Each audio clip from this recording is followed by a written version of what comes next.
There is a plant growing at the edge of nearly every stream in Europe.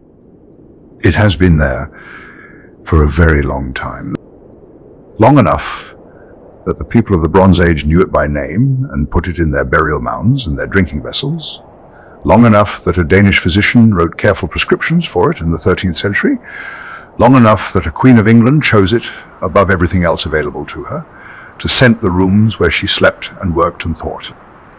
Long enough that the chemists who invented aspirin, one of the most widely used medicines in human history, borrowed its name without most people ever noticing.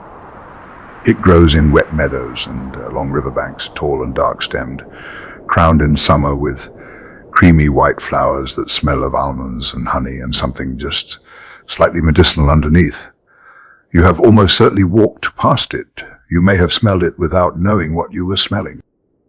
Tonight, we are going to sit with it for a while, with its folklore and its chemistry, its Bronze Age burials and its Elizabethan chambers, its Norse mythology and its modern pharmacology, its place in the mead and the medicine chest and the apothecary's jar and the European regulatory dossier. With everything this one plant has been to the people who found it growing at the edge of the water and decided it was worth knowing better. My name is Master Aldworth. I have been an apothecary for more years than I care to count, and tonight, if you are willing, I would like to tell you about Meadowsweet. If you find that this is the kind of company you would like to keep, long evenings, quiet voices, the history of plants that have been quietly useful to people for longer than most things we call ancient, then consider leaving a like on this video and subscribing so you find your way back. It costs you nothing, and it helps this little corner of the world remain lit. And while you are settling in, I am curious. Where in the world are you listening from tonight? Leave it in the comments if you are still awake enough to do so. We have listeners from places that would have surprised even me, and I find I enjoy knowing where the voice reaches. Now, let us begin with the plant itself. There is a plant I want to show you. Not in a jar, this time not dried and labeled on a shelf. Not pressed between the pages of an old herbal, not powdered and measured into a paper twist. Tonight, the plant is still growing, still standing in the place it has always preferred, at the edge of moving water, in the wet grass of an unmown meadow, somewhere between the stream and the field where the ground is soft underfoot and the air carries something you cannot quite name. You will know it when you see it. It stands tall, taller than you might expect from a hedgerow herb, sometimes reaching the height of a man's chest, sometimes higher, a full 2 meters in a good wet summer where the soil runs deep and the stream runs close. The stems are a dark reddish purple, like dried wine staining wood, straight-backed and unhurried, in the way of plants that have found exactly the place they belong and see no reason to apologize for it. The leaves are elm-like, broad-toothed, deeply veined, darkly green above, and pale and soft beneath, carrying a faint whitish down on their undersides that you only notice if you turn one over and look properly. They hold their shape well into the autumn, long after the flowering is done, still marking the wet ground for anyone who knows how to read a landscape in the grey months when most things have given up and retreated. The stems are worth a moment on their own. That dark reddish purple runs all the way up from the base, interrupted at intervals by the leaves, giving the whole plant a slightly formal quality. Something that presents itself with intention. In a wet meadow full of ordinary green, the dark-stemmed meadowsweet stands out the way a person stands out when they have dressed for an occasion and everyone else has not. You notice it? You cannot quite help noticing it. And the flowers? The flowers are the reason this plant was carried from Ireland to Siberia in the botanical memory of every people who encountered it. They are creamy white, or the faintest shade of ivory, clustered into dense, frothy plumes at the tops of those dark stems, hundreds of tiny blossoms gathered together into something that looks, from a little distance, like a low summer cloud caught among the grasses. Not one cloud, but many, at different heights along different stems, swaying when there is any movement in the air, catching the light differently at different times of day. In the morning, with dew still on them, they hold a faint greenish cast. At midday, they are pure white, almost luminous against the sky. In the evening light, they warm toward cream. They appear in June and linger into August, marking the long light of the northern summer. And from the moment they open, they release a scent that no description quite captures, honestly. Sweet, yes, deeply, almost unreasonably sweet, but also green and faintly medicinal beneath the sweetness. Something almond-like, something that catches at the back of the throat in a way that is not unpleasant, but is unmistakably botanical. There is a sharpness underneath the honey note, a brightness that keeps the sweetness from becoming cloying, that reminds you this is a wild thing and not a confection. It smells like something that does something, like something with purpose, beneath the pleasure. Bees visit the flowers constantly through the summer months, though not for nectar. There is no nectar here. The plant makes none. What it offers instead is pollen, and the insects that work its blossoms are there for that alone, which gives Meadowsweet a particular and interesting economy. Nothing freely given except what must be earned by actually doing the work of the flower. The bees arrive regardless. The transaction is completed. The flowers are visited and the pollen is moved and the plant sets seed and the meadow continues. The whole arrangement proceeding with the calm indifference of something that has been working this way for a very long time. When the flowers are spent, something equally precise takes their place. The fruits form in small, tight spirals, round composite structures with a distinctive, furrowed twist like a miniature rope, coiled in on itself, like something made deliberately at a very small scale. These help anyone who knows them to identify the plant, even in late summer, when the white plumes are gone and the stems have begun to dry, and the meadow has taken on the tired post-flowering quality of August's end. The fruits are modest and unheroic, but they are precise. Useful things often are. Now, where does this plant live? The honest answer is almost everywhere in temperate Europe, and then some distance beyond. It grows in Ireland, where the summers are wet enough to suit it without any effort at all, where it colonizes riverbanks and the edges of fields too soft for cattle to graze comfortably. It grows in Norway, where it keeps company with birch and cold rivers running off high ground. It grows across Britain, in Wales along every stream valley, in Scotland along the burns, in England in the damp corners of fields and the sides of lanes that run near water. It grows across France, across the German plains, through the Slavic heartlands, and into the Balkans. It grows in Ukraine, in Moldova, along the Baltic coast, in the hills of Anatolia and the Caucasus, across the southern Russian steppe, and eastward still through Central Asia, into western Siberia, into Mongolia, and as far as Xinjiang in northwestern China. That is not the range of a humble plant. That is the range of something that has had a very long time to make itself at home, something that found the conditions it needed, damp, temperate, open, and followed them wherever they occurred, from the Atlantic coast to the edge of the Central Asian steppe, establishing itself in the wet margins and stream edges of one of the largest landmasses on Earth. It is frost hardy, not merely tolerant of cold winters, but genuinely adapted to them, surviving conditions in Norway, and the Baltic that would destroy less robust plants without any particular distress. A Nordic gene bank record classifies it as native across virtually all of Europe and into Western Asia, in habitats as different as Irish bog, margins and Balkan river banks and the Caucasian foothills. It does not appear in these places because it was planted or encouraged. It appears because the conditions of damp, temperate ground are what it prefers, and those conditions are widespread, and the plant, once established, knows exactly what to do with them. What it prefers most is wet, not swamp, not standing water, but the margins of streams, the edges of ditches, wet meadows that lie too low to drain properly and so remain damp through even a dry summer. unmown riverbanks where the vegetation is left to do what it chooses. In these places, meadowsweet does not merely survive. It colonizes. It forms dense stands, tall and vigorous, shading out smaller herbs beneath it, establishing itself as the dominant voice in the wet ground chorus. There is something emphatic about the way this plant grows. It does not ask permission. It does not fill gaps cautiously. It takes the ground it can take and holds it. The Scandinavian record shows it was gathered in bloom from June to early September.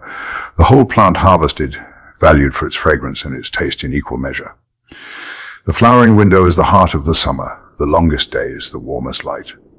Midsummer, the season when the old calendar was most alive with observance and ritual and the marking of the turning year.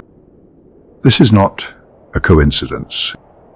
Plants that bloom at midsummer, that fill the warm air with scent precisely when the days are longest and the world is most awake, have always attracted human attention. They are impossible to overlook. They arrive at the moment when people are outdoors, when the hedgerows and meadows are being walked and worked and observed, when the eye is drawn to anything that stands above the green. Meadowsweet stands above the green. Its height puts it at face level for an adult moving through the meadow, which means the scent reaches you before the eye has found the plant. You smell it first. The sweetness arrives, and then you look, and there it is, taller than the grass, taller than most of what grows around it in that habitat. The dark stems and cream plumes marking their territory with the quiet confidence of something that has been doing this for a very long time. In still summer air, near water, the scent carries some distance. Sweet and green and faintly complex. Something between a meadow and a pharmacy, though that word would not have existed in the minds of the people who first noticed it. What they would have noticed is simpler, that the smell was pleasant, that the plant was tall and striking, that it grew in particular places, at particular times, with a reliability that could be counted on year after year. Reliable things acquire names. Reliable things acquire users. And this plant, which stands at the edge of rivers from Cork to Mongolia, which blooms every June without fail, which smells of summer in a way that is simultaneously comforting and medicinal and somehow ancient. This plant acquired, over a very long span of human time, an extraordinary number of both. We will get to all of them. But for now, while the summer is still here and the plant is still standing in the wet grass with its dark stems and its pale plumes and its particular unmistakable scent, I want you simply to see it. Stand with me for a moment at the edge of the water. Look at what we have here. Every name this plant has carried tells a different part of its story. And the plant has carried a great many names. This is in itself a kind of testimony. Plants that have been known across many cultures and many centuries accumulate names, the way old houses accumulate rooms, each edition reflecting the needs and the perceptions of a particular time, a particular place, a particular way of understanding what the plant was for. To go through the names carefully is to move through the history of the plant's relationship with the people who used it. Each name is a compressed archive. We begin with the Latin, because that is where formal botany begins, and because the Latin names of this plant are more revealing than most. The genus name is Filipendula, from findiphyllum meaning thread, and pendulus sine meaning hanging. This refers to the root tubers, small. Dense, rounded bodies suspended from slender thread, like roots that dangle in the wet soil when you lift the plant from the ground. Hold the roots up to the light and you see exactly what the name describes. Small things hanging from threads like beads on a string, like lanterns suspended from something too fine to see clearly. It is the name of a botanist who looked at the underside of a plant, at the part that most people never see, and found there the detail worth preserving in formal nomenclature. Not the flowers, not the scent, not the medicinal history or the ceremonial significance or the thousands of years of mead making. The root tubers hanging from their threads in the dark, wet soil. Precise, observational, unglamorous in the way that genuinely good descriptions often are. The species name is ulmaria, like a reference to those broad-toothed deeply veined leaflets that bear a genuine resemblance to elm foliage. Enough that the comparison was made independently, repeatedly, across centuries and cultures before anyone sat down to formalize it in Latin. Elm trees were common across Europe. Their leaves were familiar to anyone who walked in the landscape. When a meadow plant produced leaflets with that same toothed outline and that same deep venation, the comparison was natural and immediate. Ulmaria carrying the memory of a different tree in its name. The plant was not always called Filipendula ulmaria. Linnaeus, working in 1753, placed it in the genus Siberia ulmaria. Was its name for over a century. Siberia comes from the Greek subspera, meaning wreath, alluding to the showy wreath like clusters of white blossoms that characterize the group. You can see why the name was chosen, those dense cream. Colored plumes do look like something you might weave into a garland, carry in procession, wind into the hair of someone standing at the edge of a summer field. The wreath name was poetic, and it was accurate, and it stuck for a long time. I want you to hold that name, Spirea, because it will return later in this story in a context that makes it one of the more consequential plant names in the history of medicine. Not yet, but hold it. It was the botanist C.J. Maximovics who moved the species into Filipendula in the 19th century, separating the Filipendulas from the spiraeas proper on structural grounds that made better sense of their relationships within the rose family. Taxonomy is full of such revisions, names given, then reconsidered, then revised again as understanding deepens. What remains constant through every revision is the plant itself, flowering every June regardless of what any human chooses to call it. There is also a subspecies, Filipendula ulmaria subsp. Thami pigbari, the steppe Filipendula, distinguished by a 5-lobed terminal leaf segment and found in the drier ground from southern Russia into Iran. A reminder that even within the species, variation continues. The plant that colonizes Irish riverbanks and the plant that has adapted to the edges of the Russian steppe are related but not identical. Life, given enough time and space, always finds a way to diverge toward what is possible. Now, the common names, these are older than any Latin. These were in use before anyone wrote anything down, before the idea of a genus or a species existed as a formal category. These names are the record of encounter of communities meeting this plant in their landscapes, deciding it mattered, and naming it in the terms that made sense of what it was to them. The English name Meadowsweet almost certainly comes from the Old English Meadowsweet, sweet Thai mead sweet. Not sweet as in honey, though honey is a central part of this story. Sweet as in the herb that sweetened mead, that flavored the great ceremonial drink of the Anglo-Saxon world, that was added to the fermentation and carried its scent into the drink and out the other side. The name does not describe what the plant looks like. It does not describe its height or its season or its color. It describes what the plant freedows, what it has always been for. The name encodes a use, and through that use encodes a whole world of social practice. The mead hall, the feast, the shared cup, the ceremony of hospitality extended and received. In German, the plant is Primbein Desaises. The etymology here is doubled and genuinely contested, and the contest is more illuminating than a single explanation would be. It may come from Primmitrin, the German word for mead, connecting it to the same deep brewing tradition as the English name. Or it may come from Feimadide, meaning the act of mowing, because the plant grows in meadows, and its scent, when the hay is cut and the stems are broken, perfumes the newly mown field in a way that was distinctive enough to name. The smell of summer labor sweetened by this particular plant. Both etymologies are plausible. Both may be simultaneously true. This is how folk etymology often works.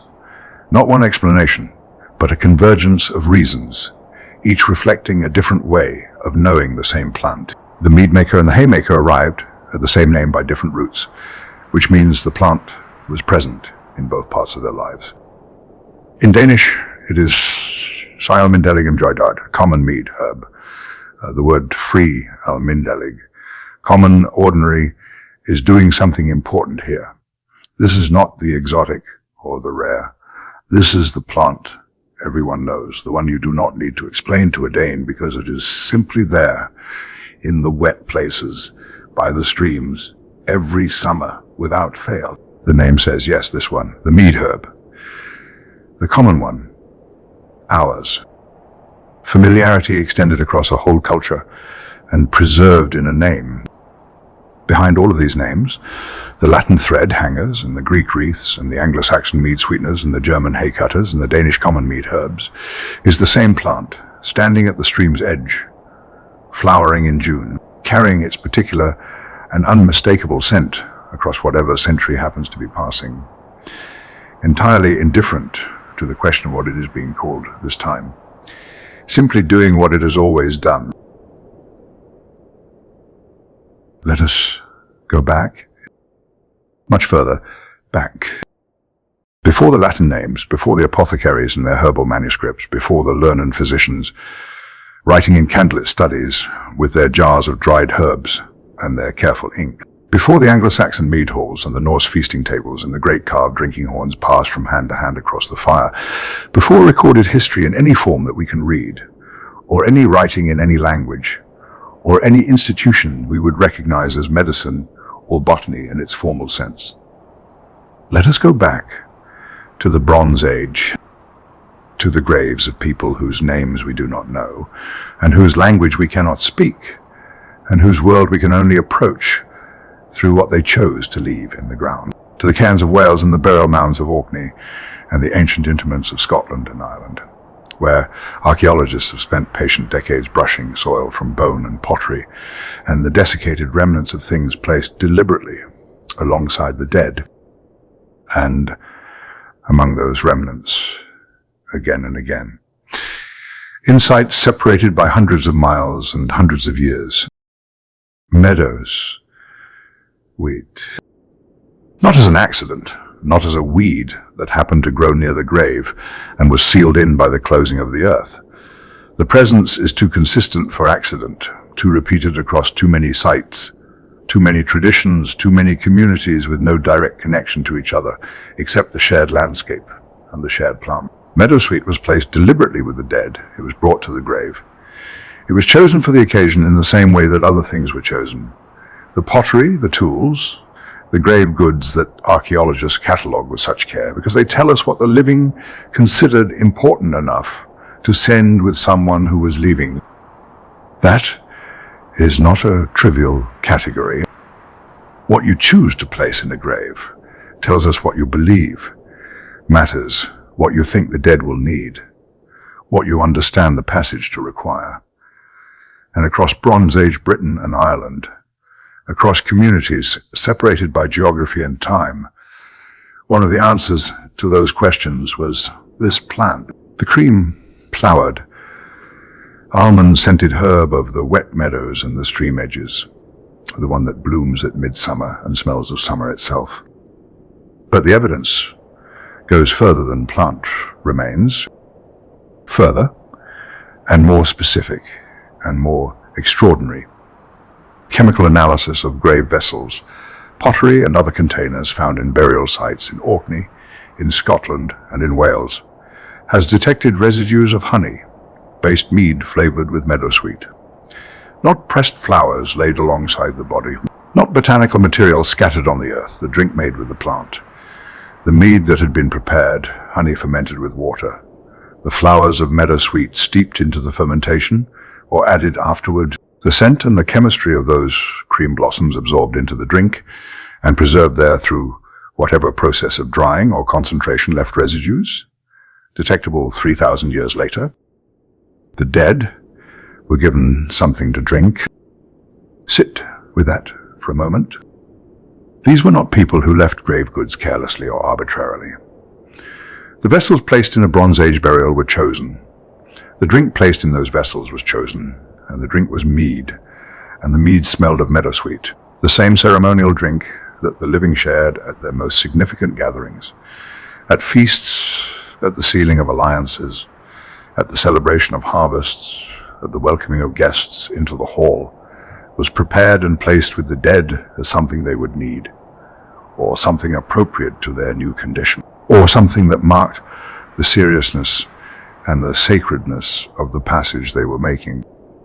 The scent of meadowsweet was the last thing those people sent with the dead.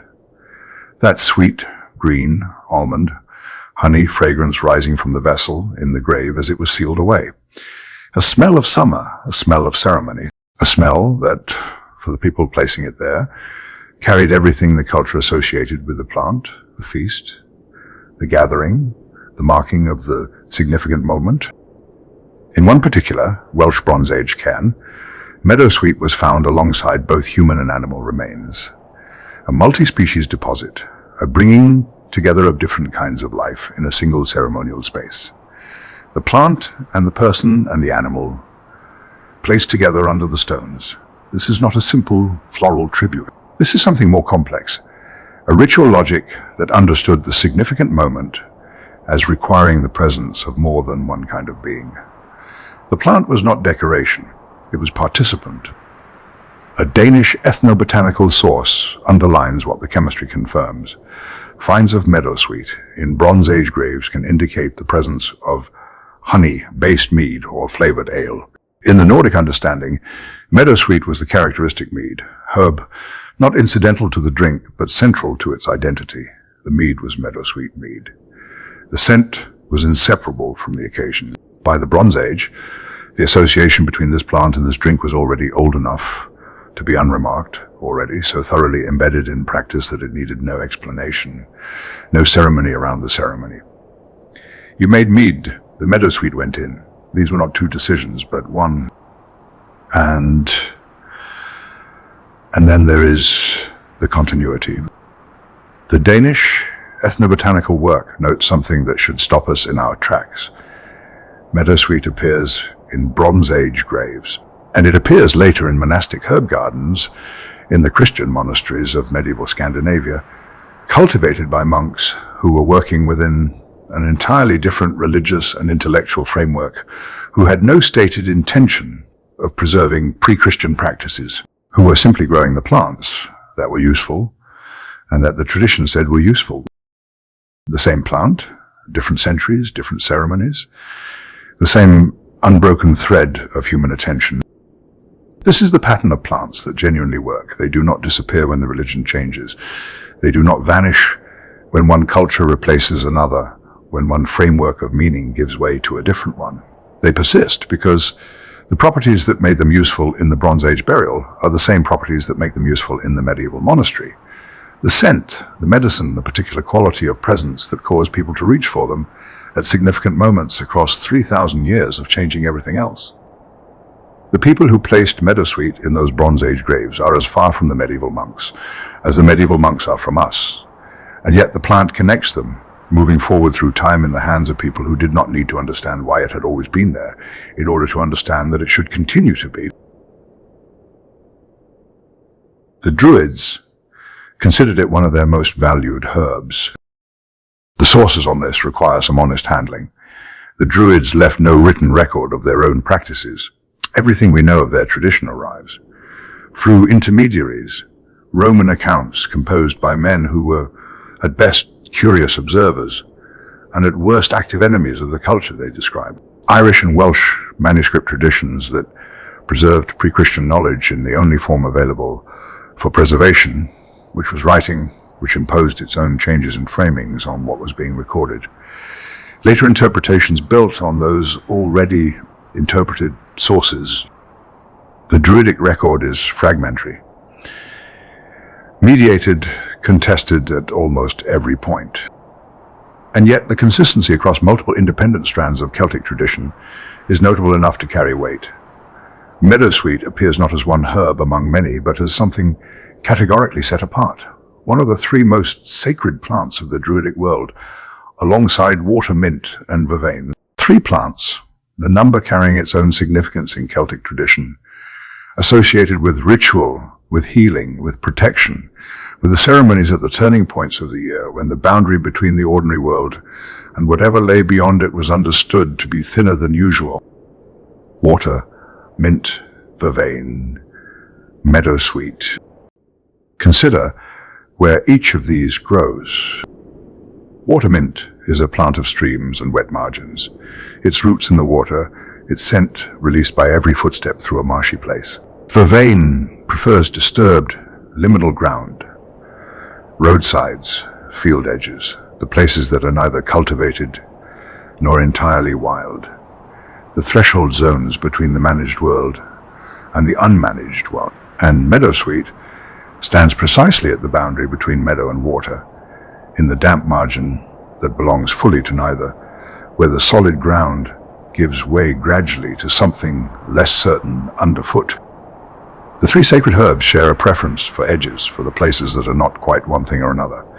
For the zones of transition, the margins, the thresholds where categories blur and the boundary between states becomes permeable. This is not coincidence. In a tradition that understood the world as structured around thresholds and passages and the careful navigation of boundaries, the sacred herbs were precisely those that grew at the boundaries, that inhabited the margins, that could be gathered at the edge of things, where the ordinary world met something else. What that sacred status meant in practice we can reason about, even where we cannot document it precisely. A plant considered sacred by a tradition that paid close, sustained attention to the natural world would have been gathered with ceremony. At particular times, in particular ways, perhaps with particular words spoken over the gathering, it would have been used in specific contexts that ordinary herbs did not enter. It would have been known with a depth of knowledge that went beyond the practical, not just what it did medicinally, but what it meant, what it represented, what its presence at a ceremony contributed beyond its physical properties. And we can say with more confidence that the sacred status recorded in later sources reflects something built slowly over generations, through long familiarity, through repeated experience of what this plant does to the air around it, and to the body, and to the mood of those who breathe it. The Druidic tradition did not assign sacred status arbitrarily. It paid attention, and it recorded what it found. Meadowsweet earned what it was given. Now, the mead, because the mead is inseparable from everything else. Mead was not merely a drink in the Celtic and Germanic Norse worlds. This is important enough to say plainly. Mead was the drink through which the social world was constituted and renewed. It was the medium of feasting and oath, taking and the extension of hospitality. It was carried in ceremonial vessels of gold and bronze. It was shared at the most significant gatherings, the sealing of alliances, the celebration of victories, the welcome of honored guests, the sending off of the honored dead. The host who offered mead was offering something more than a beverage. The guest who accepted it was entering into relationship. In the Norse tradition, specifically, mead carries mythological weight that goes beyond the social. The mead of poetry, brewed from the blood of the wise, being kvass, was the substance that gave the gift of eloquence and wisdom. The Valkyries served mead in Valhalla to the honored dead. Mead was the drink of gods and heroes, the substance of ceremony, the medium through which ordinary life touched something larger than itself. And meadowsweet was its flavoring, its aromatic signature, the scent that rose from the cup. This means that every time mead was poured, at every feast, every funeral, every ceremony, every oath, the smell of meadowsweet was present in the air, not as incidental background, as part of the occasion itself, as one of the things that made the occasion what it was, the scent that everyone in that hall had grown up associating with the most serious and the most celebratory moments of communal life, breathed in again, recognizable, carrying everything it had always carried. A scent that smelled of belonging, of the community gathered, of whatever was being marked. Is it any wonder the Druids counted it sacred? The Norse record presents a specific challenge that is worth acknowledging directly, explicit, named references to meadowsweet, in surviving Old Norse texts are scarce. One source states this plainly: the plant's Old Norse identity is harder to pin down than its Anglo-Saxon one. The sagas and the Eddas and the law codes and the skaldic poetry, the texts that survive from the Norse world, are not comprehensive records of botanical knowledge. The daily practice of which plants went into the mead, which herbs were gathered from the wetlands in summer, which things were known and used in the kitchens and the healing practices of Norse communities. This was largely unwritten. It was held in practice, passed in households and between neighbors, never committed to the manuscripts that the monasteries preserved.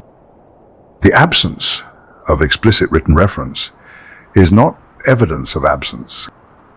The Nordic Gene Bank records meadowsweet as native across Norway, Sweden, Finland, Denmark, Estonia, Latvia, and Lithuania, the entire geographic reach of Norse influence. The Danish name Siberia, mead herb, preserves the same association as the English Meadowsweet, sweet-tide.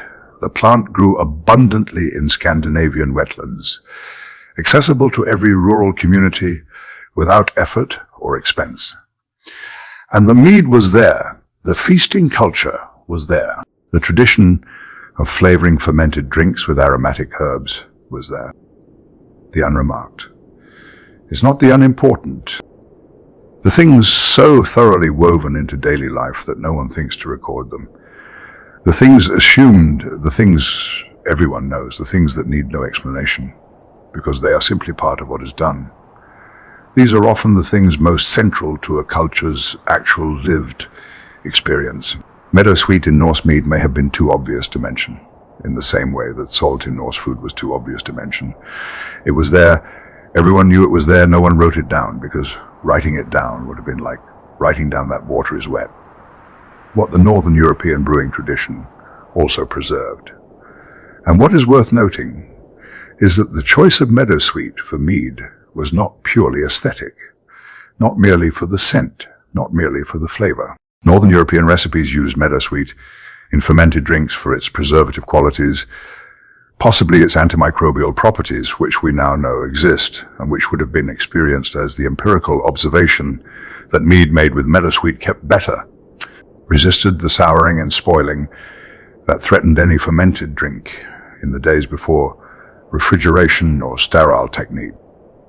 The pleasure and the practicality were entangled, as they always are with this plant.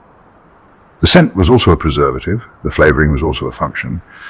The thing that made the mead beautiful to drink also made it safer to drink and longer lasting in the vessel. This is meadowsweet's characteristic mode throughout its history. The thing it does for pleasure and the thing it does for medicine are never fully separate, never cleanly distinguishable, always running together in the same gesture, the same preparation, the same cup. In Celtic practice, the plant extended its usefulness beyond mead into vinegars and cordials and food preservation.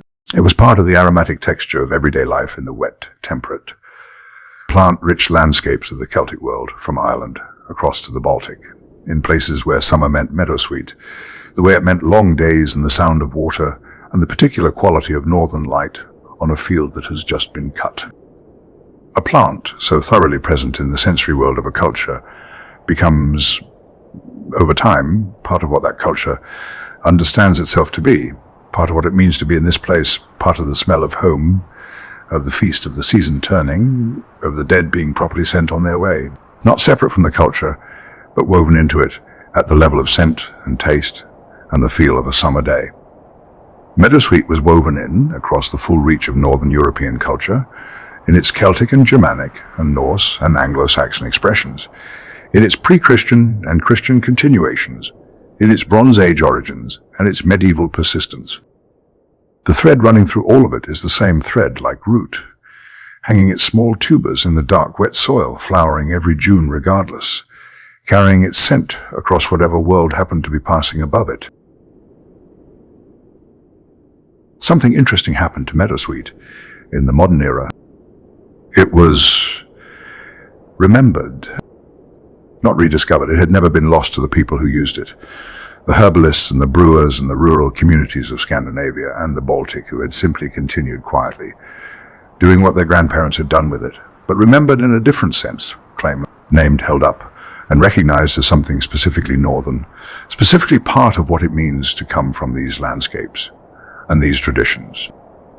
Modern Nordic herbal producers began marketing meadowsweet explicitly as a Nordic ingredient, not merely a European plant, not merely a herb found in Nordic landscapes, but something carrying Nordic identity, embedded in the northern tradition of mead and medicine, and the long relationship between these communities and their wet, plant-rich ground. An Estonian Nordic producer situates it among Nordic ingredients, connecting it to the folk medicine of Northern Europe, while making it available in contemporary wellness products.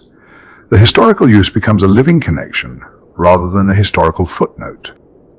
This is not cynical. The plant genuinely is what is claimed for it. The history genuinely is there. What happened was less a rebranding than a re-seeing, a culture looking at something ordinary and familiar and finding on closer attention that it was extraordinary and ancient and deserved more recognition than the ordinary receives. And alongside the cultural reclaiming came the goddess associations, stated now with more specificity than the older fragmentary record allowed. Modern Norse mythology writing describes meadowsweet as sacred to goddesses of love and fertility, used in wedding rites and love rituals, known in some tellings as the meadow queen of Old Norse tradition. The soft white flower of the summer wetland associated with the feminine divine, with love, with beauty, with the fertility of the land and its creatures. And then there is the Valkyrie connection, which carries the plant's characteristic duality into the heart of Norse mythology. The Valkyries served mead in Valhalla. They moved between the battlefield, choosing the honored dead, and the great hall, where those dead were feasted and restored.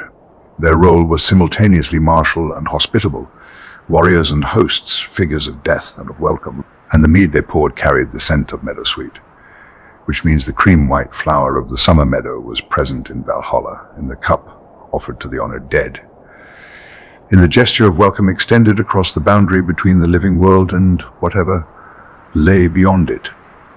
The soft flower and the warrior, sweetness and death, the meadow and the hall of the fallen. Meadowsweet has always held both of these things. The plant strewn at weddings and placed in graves, the herb that makes the heart merry, and the herb that, in too great a quantity, brings the deep sleep, the Bronze Age mead poured for the living, and the Bronze Age mead poured for the dead. The Valkyrie connection does not create this duality, it simply names what was already there. Now we come to the part of the story that is hardest to classify. Not history, exactly. Not medicine, not botany. Something older than all of those categories, or perhaps running beneath them the way the water table runs beneath the meadow. Invisible most of the time, present always, feeding everything that grows above it. The mythology of the plant. The story is told about it not to explain what it did, but to say what it to us, not its actions, but its nature. Not its uses, but its meaning. We begin in Wales, in the Mabinogion, that collection of Welsh mythological tales, written down in the Middle Ages. There is a woman made from flowers. The tales draw on an oral tradition far older. Stories told and retold across generations before anyone committed them to a page. The magicians, Gwydion and Math, are given a problem. A young man named Lulor Jiffers has been cursed by his mother, cursed specifically never to have a wife of human birth. The curse is precise and meant to be insurmountable. No woman of flesh and blood and ordinary human making may be his companion. The two magicians consider this, and then they do something that the Mabinogion describes with a matter of factness that makes it more strange rather than less. They make a woman from flowers, 3 blossoms: oak flower, broom flower, meadowsweet flower. From these 3, Gwydion and Math conjure a woman. Her name is Blodawd, in Welsh, flower face. She is made to be a wife, to be beautiful, to be the perfect companion.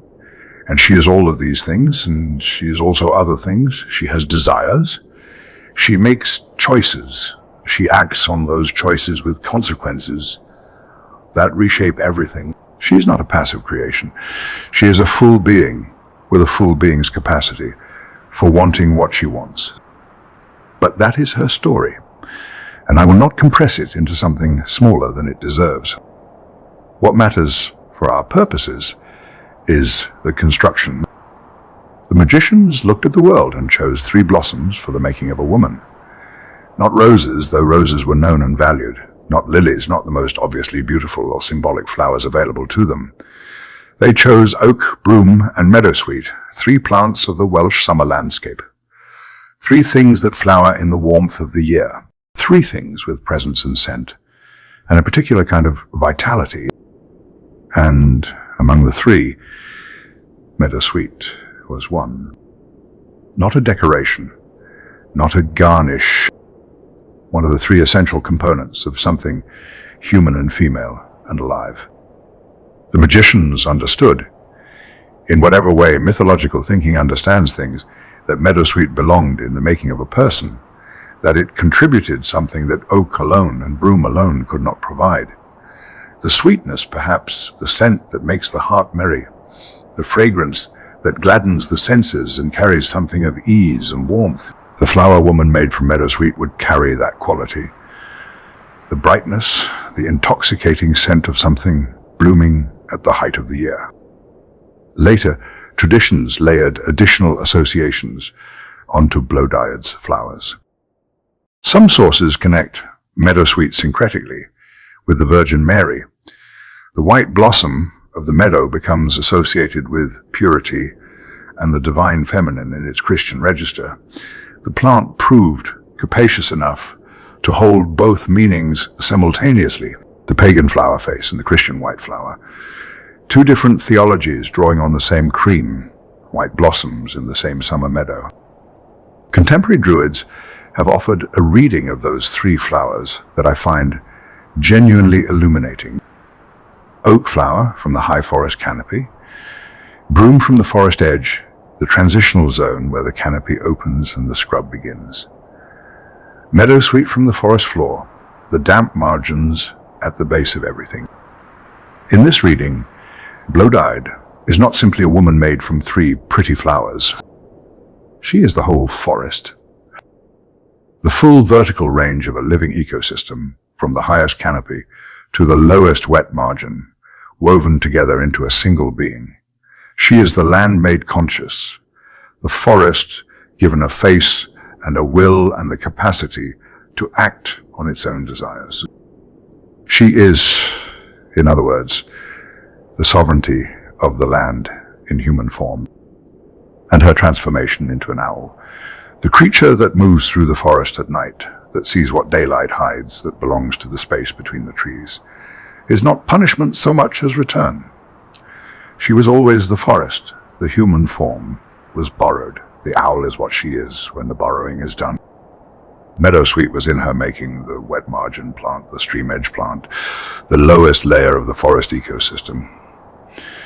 It contributed what it always contributes, the threshold quality, the sweetness above and the bitterness below, the scent that opens perception, all of it present in the making of a woman. Now, Ireland. In Ireland, the plant's mythological associations are both more specific and more politically interesting than the Welsh ones. They centre on Finin, the sovereignty goddess of County Limerick, whose name means brightness, radiance, the quality of light on water, the luminosity of a clear day in a landscape that is itself beautiful. In is not simply a goddess of love, though love is part of her domain. She is a sovereignty goddess. And the concept of sovereignty in Celtic tradition is not the same as political authority in any modern sense. In the Celtic world, the legitimacy of a ruler was understood to derive not only from lineage or force, it derived from the land itself. The land had a spirit, a presence, a feminine animating principle. The land was a being with preferences, with the capacity to accept or reject those who sought to rule it. The ruler who governed well was in right relationship with this principle. The land accepted them. The crops were good, the rivers clean, the cattle healthy, the people prosperous. When the relationship was wrong, when the ruler was unjust or unfit or had broken the bond, the land itself showed it. The harvests failed. The rivers ran low. The cattle sickened. This is sovereignty in the Celtic sense, not a political concept, an ecological one. The right ruler and the right land in right relationship, expressed through the fertility and beauty of the landscape itself. In is that principle made personal. She is the sovereignty of Munster, of Limerick, of the Irish landscape in its summer abundance. And she appears on Midsummer's Eve, the longest day, the turning point of the year, crowned with meadowsweet. Not with roses, not with any cultivated flower of garden and ceremony. With meadowsweet, the wild plant of the wet meadows, the one that blooms precisely at midsummer, the one that smells of summer itself. The sovereignty goddess wears the flower that marks her season, that grows in the landscape she embodies, that blooms at the moment of her greatest presence in the world. The sweet scent and the cream-white plume are expressions of joy and abundance. The land at its most generous, summer at its fullest, and the medicinal bitterness of the root, that astringency below the surface, sweetness, is the weight of sovereignty itself. The responsibilities that come with abundance, the demands the land makes on those who hold it. Sweet above, bitter below. The plant that Yorkshire called courtship and matrimony carries, in the Irish tradition, the full weight of the bond between a ruler and the earth they are trusted to tend. One Irish telling goes further. Still, in herself, gave meadowsweet its fragrance. The scent is not a botanical accident, it is a gift, a trace of the goddess left in the plant as evidence of her passage through, her attention to, her particular pleasure in this one flowering thing. Every time you bend over a wet meadow and breathe in that sweet green almond scent, you are breathing something placed there deliberately by someone divine, as a token of something that mattered to them. The smell is a signature. The plant is a message. This framing transforms the experience of encountering meadowsweet in the field. You are not simply smelling a pleasant wildflower. You are smelling a gift, something left for you and for everyone who came before you, by a presence that understood what it was leaving and why. The hill of Knockany, Tavnok Signog. In Irish, Freenlin's Hill in County Limerick was the site of midsummer ceremonies enacted in her honor. The records of these ceremonies are not ancient manuscripts. They are ethnographic observations from 1879. People living in the landscape where Frieden's tradition was strongest were still, in the late 19th century, performing the rites associated with her at midsummer. Still climbing the hill, still carrying light, still using the plant. The ceremony was this. Men would tie bunches of straw and hay onto poles. These were called 50 flifances, and light them. They would carry the burning 50 faras sifa in procession clockwise around the 3 barrows at the top of the hill. The barrows known locally as the hills of the 3 ancestors. Then they would bring the Sundi Sudiyars down through their fields and between their cattle to bring good fortune to the animals and the crops. This was understood as emulating what the fairies themselves did under Sidin's direction when the humans had withdrawn. And meadowsweet. Meadowsweet was gathered on Midsummer's Eve specifically for protection against the fairies who were understood to be particularly active on that night. It was known locally as Agid Luakra, silver of the rush, the silver plant of the wetlands. It was placed on windowsills, worn by women, and garlanded on animals as a defense against fairy interference on the most dangerous night of the year. Hold these two things together. The same plant associated with Thetin worn as her crown, given its fragrance by her gift, was used on Midsummer's Eve to protect against the very being she was said to lead. The plant of the sovereignty goddess was the protection against the sovereignty goddess's own people. This is not a contradiction. This is the logic of threshold plants at its most precise. Fwyn's plant marks the boundary placed at the window, the threshold of the house. It says, here is the limit of your authority. Here is where the inside world ends and the outside world begins. The same plant on the crown of the goddess and on the windowsill against her people. Not different uses, the same use working in both directions. There is another sovereignty goddess whose connection to Meadowsweet is less often noted but equally interesting. Med. The Irish sovereignty goddess whose name means she who intoxicates, whose name is cognate with the Old English Filipendula, mead, and with the Proto-Celtic root from which all the mead words of the Northern European languages ultimately derive. Medb is the goddess of mead in its deepest mythological sense, not of the drinker's beverage, of the drinker's sovereignty itself. The mead she offered granted the right to rule. It was given in the inauguration of ancient Irish kings, a ceremonial cup extended by the goddess of the land to the man who wished to hold it in trust. Meadowsweet was the mead herb, the plant that gave the drink its scent and its character. And mead was sovereignty, which means that the plant, the drink, and the right to rule were, in the deepest Irish mythological understanding, a single interconnected thing. You cannot fully separate them. The scent of meadowsweet in the fermentation vat was not merely flavoring, it was the sovereignty goddess entering the drink. The land's beauty made soluble, made drinkable, made transferable from one holder to the next in the ceremony of the cup. When the king accepted the mead from Medb's hands, he was accepting the land itself in its summer fragrance, in its cream, white flowering, in its particular and unmistakable scent. This is the deepest layer of why meadowsweet was placed in Bronze Age graves, in those vessels of honey mead whose residues the chemists have found. It was not merely a pleasant drink for the journey. It was the sovereignty of the land, offered one final time to someone who was leaving it. The Irish tradition also links meadowsweet with Aingusarchangi, the young love god, the one who pursues the heart's desire across impossible distances and through impossible obstacles, whose own great love story is one of the most beautiful in Irish mythology. Angus searches for the woman he has seen only in dreams. He follows her across the full reach of Ireland, waits for the one day in the year when her enchantment shifts and she can be reached. He is desire made divine, not lust, not possession, but the profound longing that orients a life toward something essential.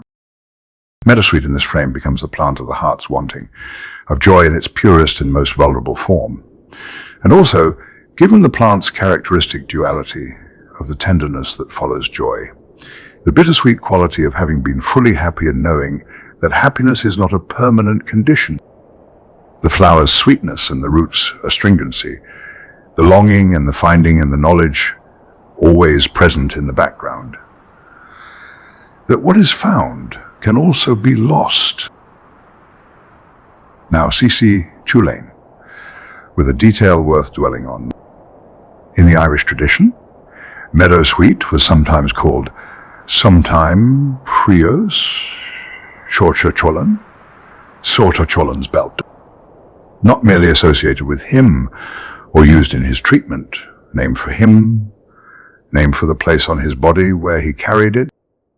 After his people discovered that meadowsweet could cool his battle rages, he carried it in his belt, close to his body, available immediately, the plant literally worn as part of the warrior's equipment alongside the weapons. Think about what it means for a warrior culture to name a plant for the place a hero carries it. Not Cú Chulainn's shield, not Cú Chulainn's sword, Cú Chulainn's belt. The thing that holds the warrior together, the thing worn closest to the body's center, the thing that is always present rather than drawn only in battle. The meadowsweet that cools the rage, that brings the hero back to himself, that makes the dangerous thing manageable, was understood as so essential to the functioning of the greatest warrior in Irish mythology that it was named for where he kept it. Part of the equipment of a hero, not decorative, necessary. At the summer solstice, the longest day, the fullness of the year, people gathered meadowsweet and strewed it in celebration, offered it to the summer deities, wore it in garlands as the season reached its peak. And at Lunasad, the harvest festival, the garlands of meadowsweet connected the wearer to the turning of the wheel, to the moment when abundance begins its slow shift toward the quieter months. The plant that marks midsummer is also the plant worn as the year begins to turn. It holds both poles of the season simultaneously. The wedding association runs through all of this. Meadowsweet strewn on the ground at weddings and joyful gatherings. Its scent believed to promote love and happiness. Its presence at the ceremony understood as more than decorative. The folk name bridewort encodes a practice serious enough to generate a name. This is the bride's plant, the wedding herb, the thing that belongs at the ceremony of joining as surely as the spoken words and the witnesses. At a wedding, meadowsweet on the floor meant something. It was not garnish. It was participant. The scent at a wedding is also the scent of the midsummer feast, also the scent of the mead hall, also the scent placed in the Bronze Age grave. Every significant moment carried the same fragrance, the same plant at every threshold, at every place where one state gave way to another, and the crossing needed to be marked.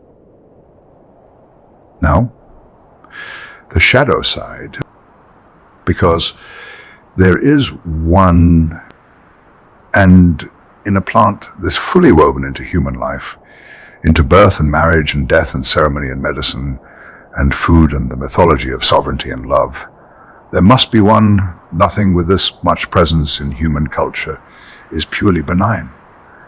Everything that touches the deepest things also carries a capacity for danger. In parts of Wales and elsewhere across Britain and Ireland, the folklore is unambiguous.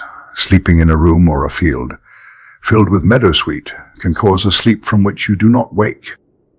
Not ordinary sleep. Not the refreshing rest that a cooling, soothing plant might reasonably induce. A deep sleep, a year-long sleep, a death sleep, the kind that crosses a boundary not meant to be crossed, that takes the sleeper somewhere beyond the reach of ordinary waking, into whatever lies on the other side of the threshold this plant has always guarded. Some accounts describe it as deep and fatal. Others give it the quality of enchantment rather than death, a year-long trance. A sleep that looks like death but from which the sleeper may, under the right circumstances, return. Both versions share the central feature: too much meadowsweet in too enclosed a space, breathed too deeply for too long, carries the sleeper across a line that should not be crossed. In Icelandic folklore, meadowsweet is linked with fairies and with dangerous enchanted sleep. The same motif appearing at the far northern reach of the plant's range as appears in Wales. This is not one community's idiosyncratic belief. This is a pattern distributed across the full width of Northern European tradition, from Iceland to Wales, from the Norse world to the Celtic one, all pointing at the same quality in the same plant. The scent that grants second sight. The scent that, in the right conditions and the right quantity, opens perception toward the other world, toward the fairies, toward whatever dimension of experience lies adjacent to ordinary waking life. Some accounts describe not simple second sight, but double vision, an enhanced perception of the other world, alongside ordinary seeing, the two dimensions present simultaneously, rather than one replacing the other. This is the plant's otherworld capacity, the same fragrance that makes the heart merry, that gladdens the senses, that carries the scent of summer across a wet meadow, in different concentrations, in different contexts. This fragrance opens doors that are usually closed. And the Irish tradition put this capacity to use rather than simply fearing it. If someone was wasting away from fairy influence, that particular gradual decline attributed to too close an encounter with the other world, to having been touched or taken or claimed by what lives on the other side of the boundary, meadowsweet placed under their bed was said to cure them. The plant that could carry you toward the other world could also bring you back from it, the same power operating in both directions, the direction determined by intention and manner of use.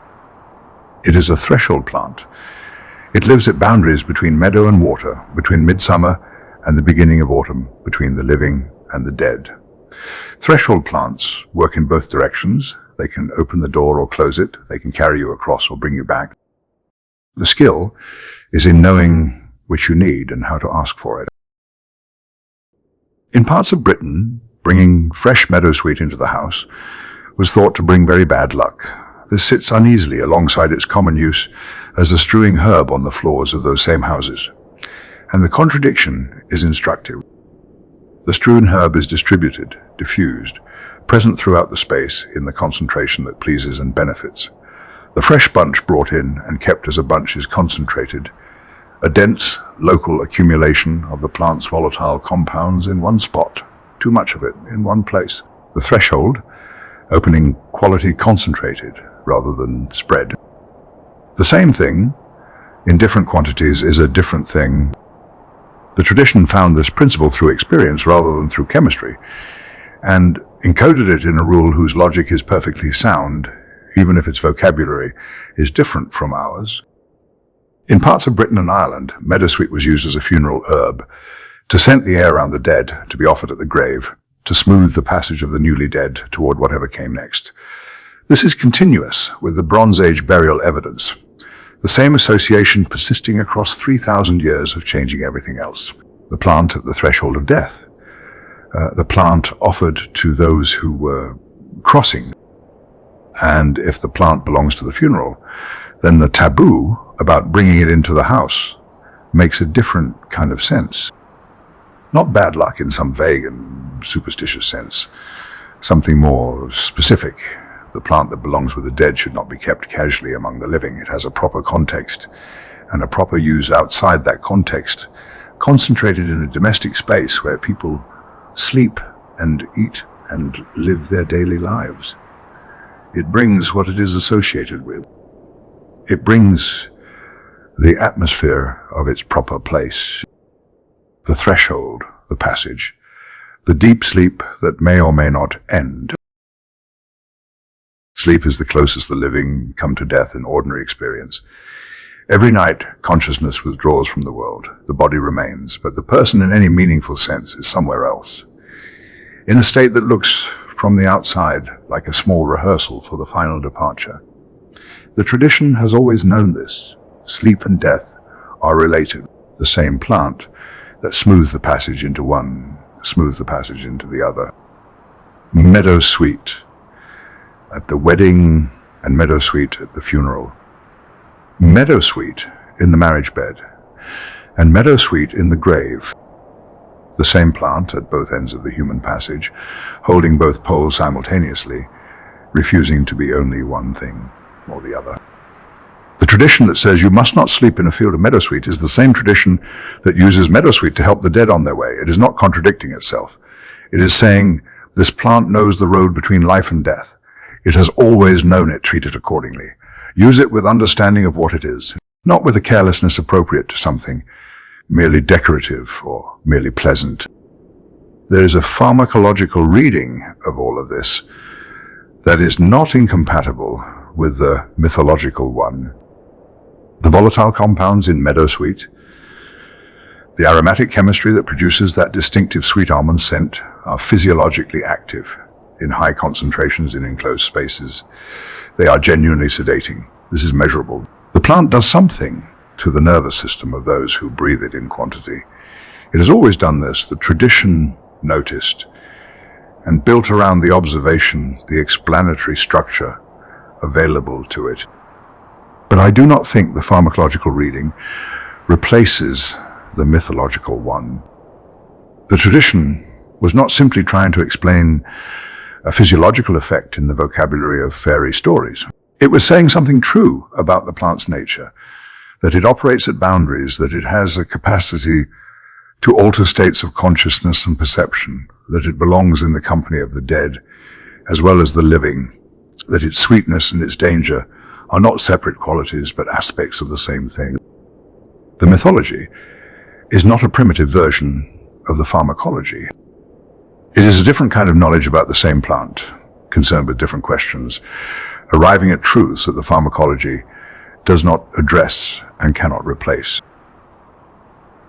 The plant that Samin crowned herself with on Midsummer's Eve, the plant that made Blodaude human, the plant whose local name was Silver of the Rush, worn on windowsills against the fairies on the most dangerous night of the year, and worn as a crown by the goddess those fairies served.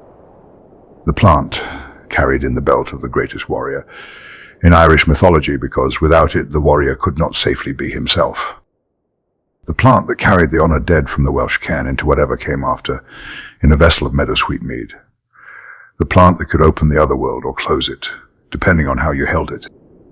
The sweet scent is real, the danger is real, the wedding and the funeral are both real. The sovereignty goddess crowned with midsummer flowers and the bronze vessel of Meadowsweet mead sealed into the darkness of the cairn are both real. The plant holds all of it. It always has. The names people gave Meadowsweet are a small archive of everything the culture felt about it. Not the formal names, the Latin names and the official common names are their own kind of record, and we have already walked through them. I mean, the folk names, the ones that arose in particular places, in particular communities, from the accumulated experience of people who lived alongside this plant through many seasons and found it necessary to say more than one thing about it. The names that did not spread to general use because they were too specific, too local, too dependent on a particular way of knowing the plant to translate easily across boundaries. Each one is a compressed story. Bridewt.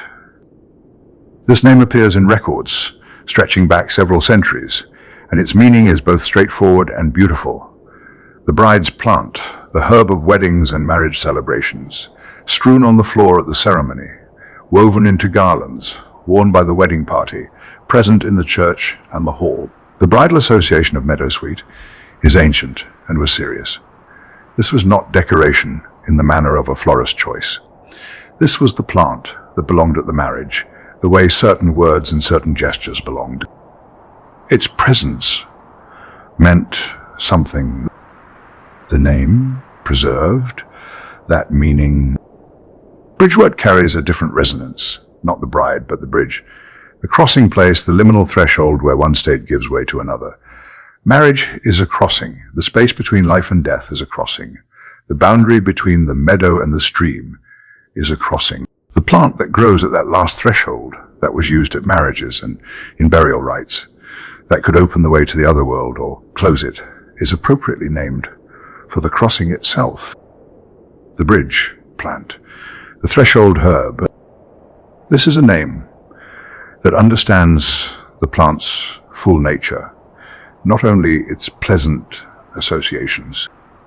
Bride of the meadow, Queen of the meadow, Lady of the meadow.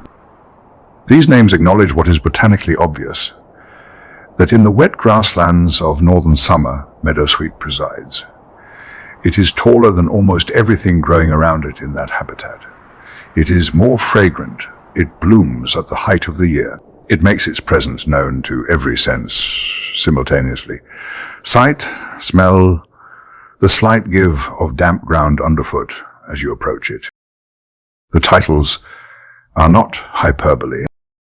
They are botanical description in the vocabulary of social hierarchy, which is the vocabulary cultures have always used when they want to say that something deserves more attention and more respect than ordinary things receive. Blackin. Gers, a Scottish name, more obscure than the others, and worth noting for what it suggests, that even in traditions that loved this plant, that gathered it and drank it and strewed it and wore it, there was an awareness of its darker aspect. The gers is the grass, the green of the ordinary world, and blackin, darkening, shadowing, the plant that darkens the grass, the plant that stands above it and casts its shadow. Not sinister, exactly, but not simple either. Now, see bittersweet, and its fullest explanation, which comes from Yorkshire. In Yorkshire, meadowsweet was known as a sea courtship and matrimony. The reasoning was stated with a kind of wry local clarity that requires no embellishment. The flowers are honeyed and sweet, representing the pleasure of courtship, the newness, the anticipation, the honeyed promise of what love might become. And the root is bitter, representing the realities of marriage, the long commitment, the adjustment of expectations, the discovery that the person you chose is a full and complicated human being, rather than the idealized creature of the courtship phase. Sweet above, bitter below. The same plant, the same organism, rooted in the same wet ground, one end of it delightful, intoxicating, the thing you lean toward and breathe in, the other end demanding, astringent, the thing you discover only when you dig down into what is actually there. It is difficult to imagine a more compressed or more accurate description of the institution of marriage. Whoever arrived at this name, whatever woman or man in whatever Yorkshire village, had observed both the plant and the institution with equal honesty and found that they illuminated each other. This is folk wisdom at its sharpest, not sentimental, not cynical, simply true. The Victorians had their own relationship with meadowsweet, and it was characteristically complicated. In one direction, the bridal associations were enthusiastically embraced. Meadowsweet appeared in wedding arrangements and bridal garlands. Its folk name bridewort was understood in the language of flowers as suggesting the message, "Send let us marry," a flower carrying a proposal in its cream white blossoms. The soft petals fitted the Victorian aesthetic of female purity and domestic sweetness without difficulty. And yet, in Kate Greenaway, formalized language of flowers, that elaborate Victorian system for encoding emotion in bouquets, popularized in the 1870s and taken seriously as a social code. Meadowsweet was assigned the meaning of uselessness. Uselessness? I want to let that sit for a moment. For a plant that had been medicinally active for 3,000 documented years. For a plant that the Druids counted among their 3 most sacred herbs. For a plant that Elizabeth I refused to have absent from her chambers. For a plant that Harpurstring prescribed with clinical precision in the 13th century. For a plant whose midsummer presence linked land, ruler, and goddess in the sovereignty rights of Ireland. For a plant that would, within a few decades of Greenaway's publication, provide the chemical naming foundation for the most widely used medicine in human history. Uselessness? The Victorians were wrong about this in a manner so comprehensive that it is almost instructive. The language of flowers was an aesthetic and social system. It was concerned with sentiment and symbol and the performance of feeling, not with what plants actually did. In that frame, a common meadow plant with modest white flowers could be classified as useless without any contradiction, because the frame was not asking what the plant was useful for. The frame was wrong. The plant was not. John Gerard, the 16th century herbalist, wrote about meadowsweet with an enthusiasm that pushes past clinical observation into something more personal. In his great Fitty Herbal, of 1597, he wrote that the leaves and flowers far excel all other strewing herbs. For the smell thereof, he said, makes the heart merry and joyful, and delighteth the senses. The heart merry. This is not the language of a man reporting second-hand. This is the language of someone who had stood in a room where meadowsweet had been strewn, had breathed in that combination of sweet and almond and green, and felt something shift in his chest, some lightening, some settling, something he could only call merriness of the heart because he had no more precise vocabulary for it. Perhaps no more precise vocabulary was needed. The heart was merry, the senses were delighted. That was the experience accurately reported by a man who spent his working life paying close attention to plants and what they did to the people who used them. Gerard was not given to exaggeration in his botanical writing. When he reached for language like this, it was because the language was earned. And meadowsweet had earned it. The strewing herb tradition Gerard was writing within is older than Gerard and was entirely active in his time. Floors covered with aromatic plants, scattered fresh or dried, crushed underfoot with every step, releasing their compounds into the air throughout the day and into the evening. The practice was practical and ceremonial simultaneously, as so many of the best practices are. It freshened air that would otherwise carry the accumulated smells of daily life in spaces without modern ventilation or sanitation. It discouraged the insects that were endemic to every household of the period. And it did something else, something harder to name and easier to feel, that the people who lived in those spaces noticed and valued and described, when they described it at all, in language very like Gerard's.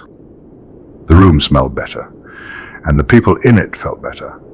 These were not experienced as two separate effects. They were one experience. Meadowsweet was among the most valued of all the strewing herbs for this purpose, not simply for its practical properties, though those were real and noted, but for this particular quality of what it did to the mood of a space.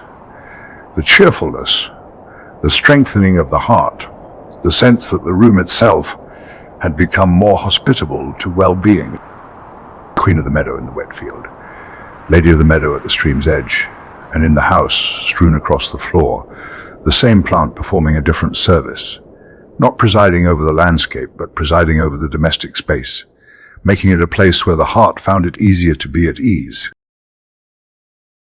The folk tradition preserved the same understanding in different registers across the same centuries.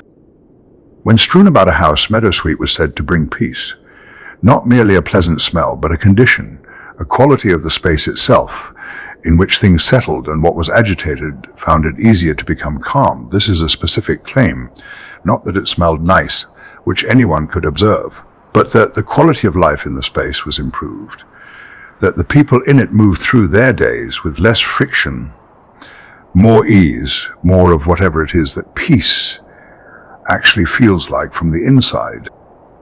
In Scotland, it appeared in love potions and baths, combining its cooling physical action with its emotional one, the reduction of heat and inflammation alongside the warming and gladdening of the spirit. The paradox that has always been present in this plant operating here in its most intimate form, a person stepping into a bath prepared with meadowsweet, the scent rising with the steam, the cooling astringency working on the skin while the fragrance worked on whatever the fragrance works on. The heart-chilling scent and the emotional balm simultaneously. Not two treatments, but one, in the way that this plant has always refused to allow its physical and emotional effects to be separated. It cools the feverish body while gladdening the heart. It reduces the physical temperature while raising the emotional one, because the physical and the emotional have never been as separate as they might appear. In the contemporary magical tradition, this understanding is preserved and extended into new forms while remaining recognizably the same thing. Modern practitioners describe meadowsweet's properties as harmony, love, peace, and protection. They recommend it for reconciliation and relationship healing, for communication between people who have lost the thread of understanding between them, for the restoration of emotional balance in those who have been carrying too much for too long, for the particular kind of healing that happens not dramatically or suddenly, but gradually, through the persistent, gentle presence of something that keeps reminding the person of what ease feels like. They recommend sprinkling it around the home or ritual space to beckon happiness. This phrase, beckon happiness, is worth sitting with. Not command happiness, not manufacture it, or force it, or summon it by will. Beckon it, create the conditions in which it finds it easy to arrive. Make the space more hospitable to it. Lower the threshold between the person and the state they are reaching for. This is Meadowsweet's mode throughout its entire history. It does not compel, it invites. It does not overpower what is present. It improves the environment until what is present finds it easier to become something better. Adding it to bath soaks and love blends and harmony jars, burning it as incense in peace rituals to soothe what is turbulent and invoke what is tranquil, using it in protection charms that guard the home while simultaneously promoting the peace that makes a home worth guarding. They describe it as softening harsh energy, bringing a floral layer of protection that works through gentleness rather than force. That phrase, gentleness rather than force, is the most accurate description of this plant's character that the contemporary tradition has produced. It is describing something that every person who ever worked with meadowsweet across every century of its documented use has encountered and tried in whatever vocabulary was available to them to express. The deity associations in the contemporary magical tradition have expanded well beyond the Celtic world. Modern sources link meadowsweet with Filipendula and Blodide, as we have already traced in some detail, but also with Aphrodite, with Venus, with Eros, with Cupid, with Gwina, the Celtic love goddess, and the Greek love goddess, and the Roman love goddess, and the gods of desire, in their multiple classical forms. Meadowsweet placed at the center of a web of love deities, spanning the full reach of Western European mythology. Its associations extending outward from the Celtic heartland, where we first encountered them, into the wider mythological inheritance of the whole continent. What this expansion reflects is not carelessness, or the blurring of distinct traditions into a vague whole. It is recognition. The quality this plant embodies, the heart-gladdening, the peace-bringing, the gentle warming of what has grown cold or closed, belongs to no single tradition's understanding of love. It belongs to love itself. Every culture that has tried to name what love requires, what conditions allow it to flourish, what the atmosphere of a life well loved actually feels like, has reached for something like what this plant provides. The plant linked specifically with the heart chakra, the energy center associated with love, compassion, and the capacity to give and receive affection, is the same plant that Gerard described as making the heart merry. Different framework, different vocabulary, the same observation about the same plant, doing the same thing to the same part of the human experience. The plant for emotional healing, for the person whose heart has been closed by grief or fear or the accumulated weight of difficult experience, and who needs something to gently, persistently, fragrantly remind it how to open again. Not by force, not by instruction, but by the slow, patient, sweet-scented presence of something that knows what open feels like and keeps offering that knowledge until the heart remembers it too. Its primary magical virtues, happiness, love, peace, protection, are the same virtues it has carried since before anyone wrote them down. The contemporary tradition did not invent them. It inherited them, recognized them, and found new ways to work with them in a changed world. The forms change. The understanding does not. What runs through all of this, through the love potions and the strewing herbs and the harmony jars and the heart chakra and the brightening flower of contemporary ritual, is a single consistent character that has never wavered across the full length of this plant's relationship with human life. Meadowsweet works by creating an environment. Not by forcing an outcome, not by overpowering what is present and replacing it with something else, by modifying the quality of the space, the air, the atmosphere, the mood, the subtle tone of a room or a relationship or a person's interior weather, in the direction of something better, sweeter, more open, more at ease, more hospitable to whatever is good, and less hospitable to whatever is harsh. Gerard felt it in 1597 and called it merriness of the heart. The Bronze Age mourner felt it 3,000 years earlier and put the mead in the grave. The Scottish healer felt it and put it in the bath. The contemporary practitioner feels it and adds it to the harmony jar. All of them reaching for the same plant, all of them finding the same thing, all of them trying in the vocabulary of their own time and place to describe what it is like when the heart is reminded of what it is capable of. The tradition has not changed, it has simply changed hands. Many times, across many centuries, through many different vocabularies and frameworks and forms of practice. And each time, the plant has done what it has always done, quietly, without drama, with a particular steadiness of something that has been doing this work since before anyone thought to give it a name. The protection that Meadowsweet offered was never purely spiritual in the formal sense of that word. It was always both things at once. The scent that discouraged insects was the same scent that gladdened the heart. The compounds that helped stave off infection were carried in the same volatile oils that opened perception and steadied the nervous system. The act of strewing the herb on the floor was simultaneously a practical act of household management and something that looked, to anyone paying attention, very much like the laying down of a protective boundary. Purification and protection and the simple improvement of a room's smell were not three separate practices. They were one practice, understood differently by different kinds of minds, producing effects that none of those minds could fully separate from each other, even if they wanted to.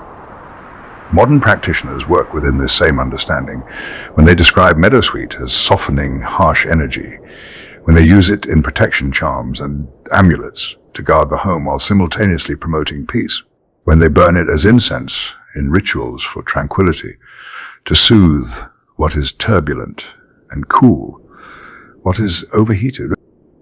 The cooling signature runs through all of it. Every application of Meadowsweet in the magical tradition echoes what the medical tradition has always known about this plant's energetic character. It is cooling and drying. It reduces excess heat. It brings down what has risen too high, whether that is a fever in the body, inflammation in the joints, agitation in the mind, harshness in the emotional atmosphere of a space, or the turbulent emotion that makes it impossible to think clearly or feel steadily. The same action. In the body, in the room, in the ritual space. When it is described in pagan lore as protecting against evil influences and promoting love, balance, and harmony, continuing its role as a sacred druid herb, this is not a new understanding layered onto an older plant. It is the same understanding expressed in the vocabulary of a living contemporary tradition that draws consciously on the lineage we have been tracing throughout this entire story. The Druids counted it sacred. The medieval householder strewed it on the floor. The contemporary ritualist burns it as incense. 3 different practices, 3 different centuries, 3 different frameworks of meaning. One plant, one consistent character. Some ritualists pair its bright and sweet quality specifically with inner strength work. Not joy as a superficial thing, not the performance of happiness or the pretending away of difficulty, but the deeper resilience that allows a person to face what is hard without being destroyed by it. The flower that softens grief, that supports the person moving through a difficult season, not by pretending the difficulty is not there, but by maintaining alongside it the knowledge that the difficulty is not the only thing, that the world still contains sweetness, that the heart is still capable of being gladdened, that summer still comes, and the cream-white plumes still stand above the wet grass, and the scent still carries across the water. This is what Meadowsweet has always offered to the grieving, to the frightened, to the exhausted. Not an answer, to the difficulty, a companion through it. On Walpurgisnacht, the eve of the 1st of May, the old festival of the turning towards summer, the threshold between the cold half of the year and the warm. Love magic performed with meadowsweet was said to attract a romantic mate. The threshold plant at the threshold of the season. Again, the pattern holds without fail. Meadowsweet appears in its magical uses at the same moments it appears in its historical and mythological ones at the turnings, at the significant moments, at the places in the calendar where something is changing and the change needs to be marked and supported. Midsummer, Lunarsad, Walpurgisnacht, the solstice, the harvest, the beginning of summer's approach. At every hinge in the year, the plant that grows at hinges. The divination uses are among the most practically specific in the entire folk tradition. In British and Welsh lore, a sprig of meadowsweet placed in water will sink if a thief is male and float if female. The oracle for a very concrete problem. A theft has occurred. The community is disturbed. The matter needs resolution. Someone brings the plant to a bowl of water and watches what it does. The answer rises or descends with the sprig. Whether or not this worked in any measurable sense, the logic behind it is worth understanding rather than dismissing. A plant trusted with illness, with fever, with the most serious passages of human life, with birth and marriage and death and the protection of the home and the sovereignty of the land. Such a plant could be trusted to answer a practical question about the living. Trust is earned and then extended. This is how folk knowledge works. Not by strict separation of domains, but by the natural extension of demonstrated trustworthiness into adjacent situations. The plant that knows the road between life and death probably knows something about the smaller questions too. There is a Russian folktale that carries the plant's character into an unexpected register. A knight named Kudryas, fearful, paralyzed by his own fear, unable to do what courage requires of him, and through association with meadowsweet, he regains his bravery. This is not the same mechanism as the Cú Chulainn story, where the plant cools in excess. There the problem was too much heat, too much rage. The warrior overwhelmed by the force of his own battle fury. Here the problem is too little. Not the heat of rage, but the cold of fear. Not excess, but absence. And the plant that cools excess also addresses absence. Because what meadowsweet restores, in both cases, is balance. The warrior back to himself after the rage has been cooled. The knight back to himself after the fear has been warmed through. The same mechanism operating in opposite directions, because the mechanism is not specifically cooling or warming, but regulating, returning the person to a right relationship with their own capacities, removing whatever has accumulated, heat or cold, excess or deficit, and allowing what is natural and native to the person to resume. The plant does not transform the person. It removes the obstruction between the person and what they already are. Contemporary nature, spiritual writers describe meadowsweet as a brightening flower, a strong, uplifting scent, a common choice in rituals for joy and emotional lightening when the weight of things has become too heavy to carry easily.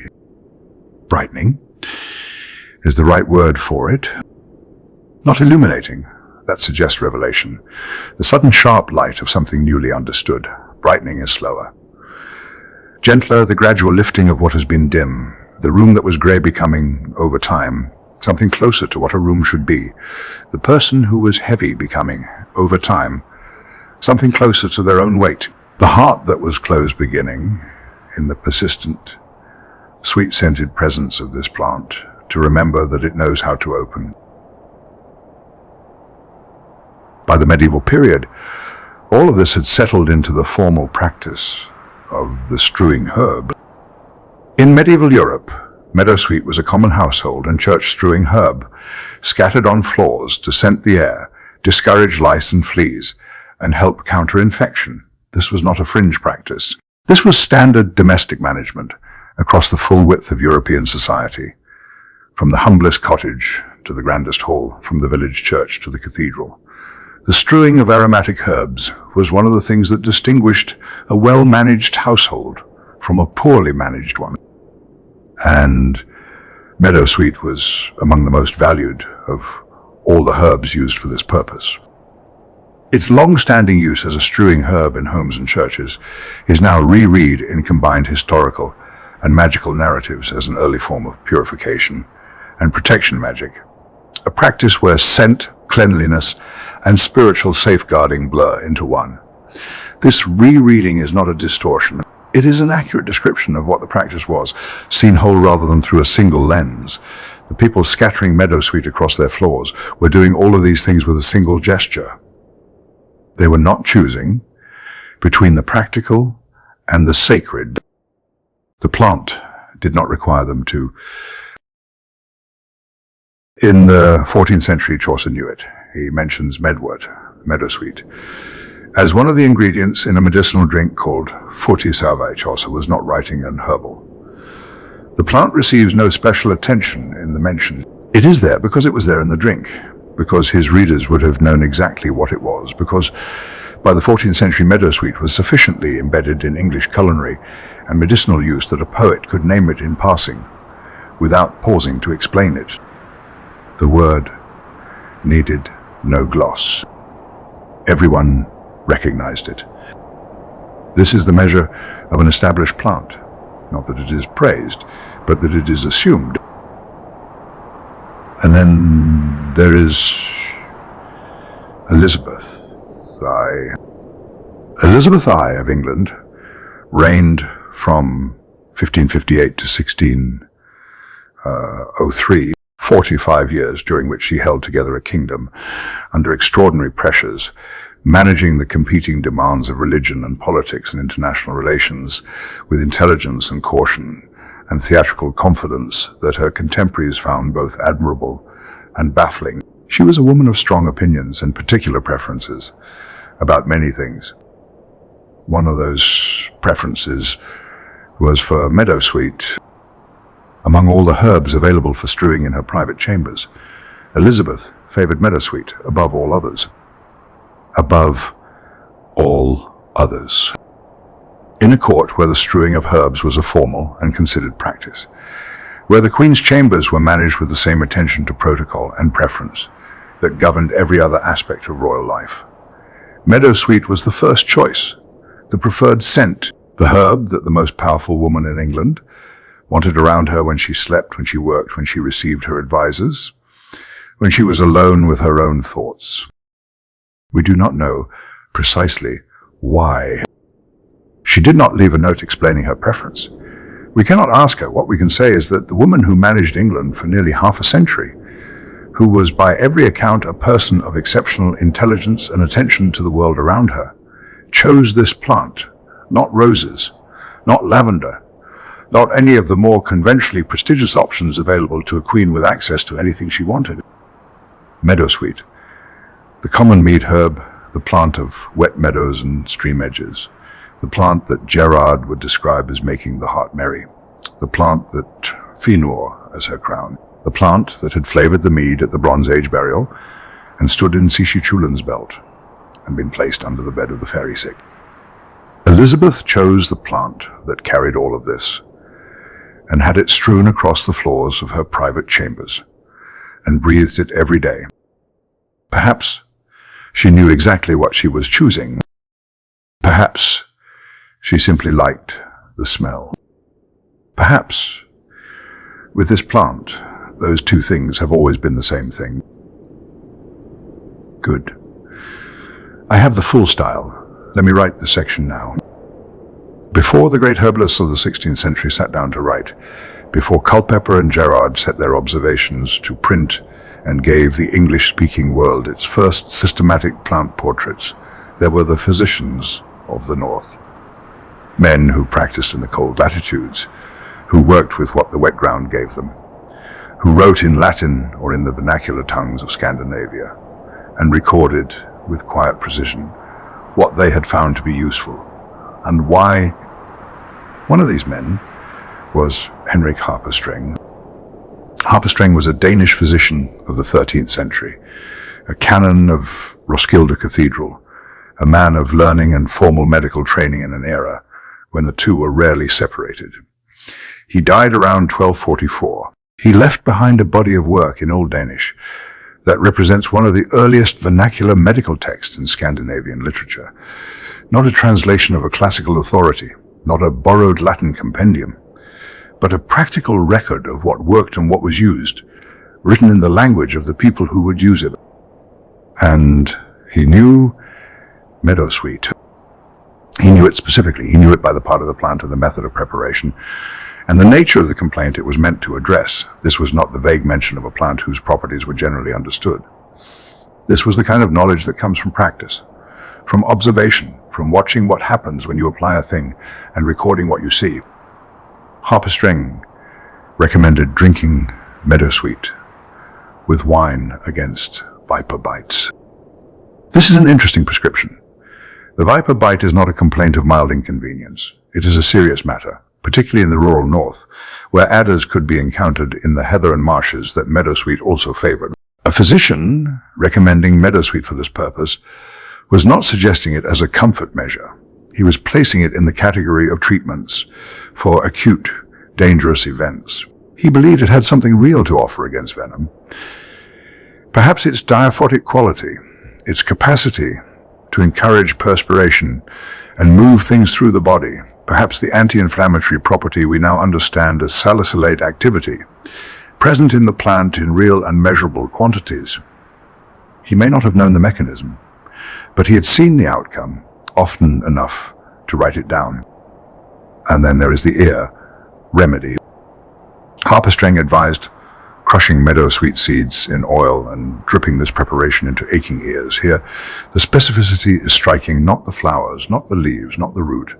The seeds, a particular part of the plant prepared in a particular way, applied to a particular complaint by a particular root. This is not folklore in the dismissive sense that word sometimes carries. This is systematic observation refined into method. You do not end up with a seed oil ear preparation by accident. You end up with it by trying several things and finding that this one works better than the others, and then teaching that finding to your students and writing it down so it survives you. The seeds crushed in oil, dripped into the aching ear. 13 centuries ago. Beyond Harpestreng, the Northern European folk record extends in every direction, older than any text passed in the practical memory of households that never thought to write anything down, because writing was not how you kept knowledge then. You kept it by using it, by passing it from the person who knew to the person who needed to know, in the kitchen, in the field, at the bedside. One of the simplest and most persistent uses in this tradition was the cloth remedy for colds. Meadowsweet juice, the expressed liquid of the fresh plant, was applied to a cloth. The cloth was held near the face and the vapor inhaled. This is a decongestant application, a way of using the plant's volatile compounds, the same compounds that produce the sweet complex scent of the flowering plumes, as something the airways could receive directly, not swallowed, not applied to skin. Breathed drawn in through the nose and throat where the cold had taken hold. It is a modest and elegant use. There is no preparation beyond expressing the juice, no fire, no pot, no grinding. Just the plant and the cloth and the breath. The kind of remedy that can be assembled in a few minutes by anyone who knows where to find meadowsweet in July, which in a Northern European farming community would have been essentially everyone. The knowledge was not specialized, it was common. That is the mark of a plant that has genuinely entered a culture's daily life. Not that the physician knows it, but that the farmer's wife knows it. That the knowledge is so widely held, it requires no instruction. You grow up knowing meadowsweet for colds, the way you grow up knowing to put dock leaves on nettle stings. It is simply part of what you know about where you live. The topical applications in the northern tradition are equally revealing. Crushed roots were applied for eye diseases. The same crushed roots were mixed with vinegar and applied to frostbitten feet. These are two entirely different complaints, addressed with the same raw material, the root macerated and the range of applications suggests a confidence in the plant's general capacity to reduce inflammation and restore circulation. The eye is an inflamed and sensitive organ. Frostbitten feet are a problem of impaired circulation and damaged tissue.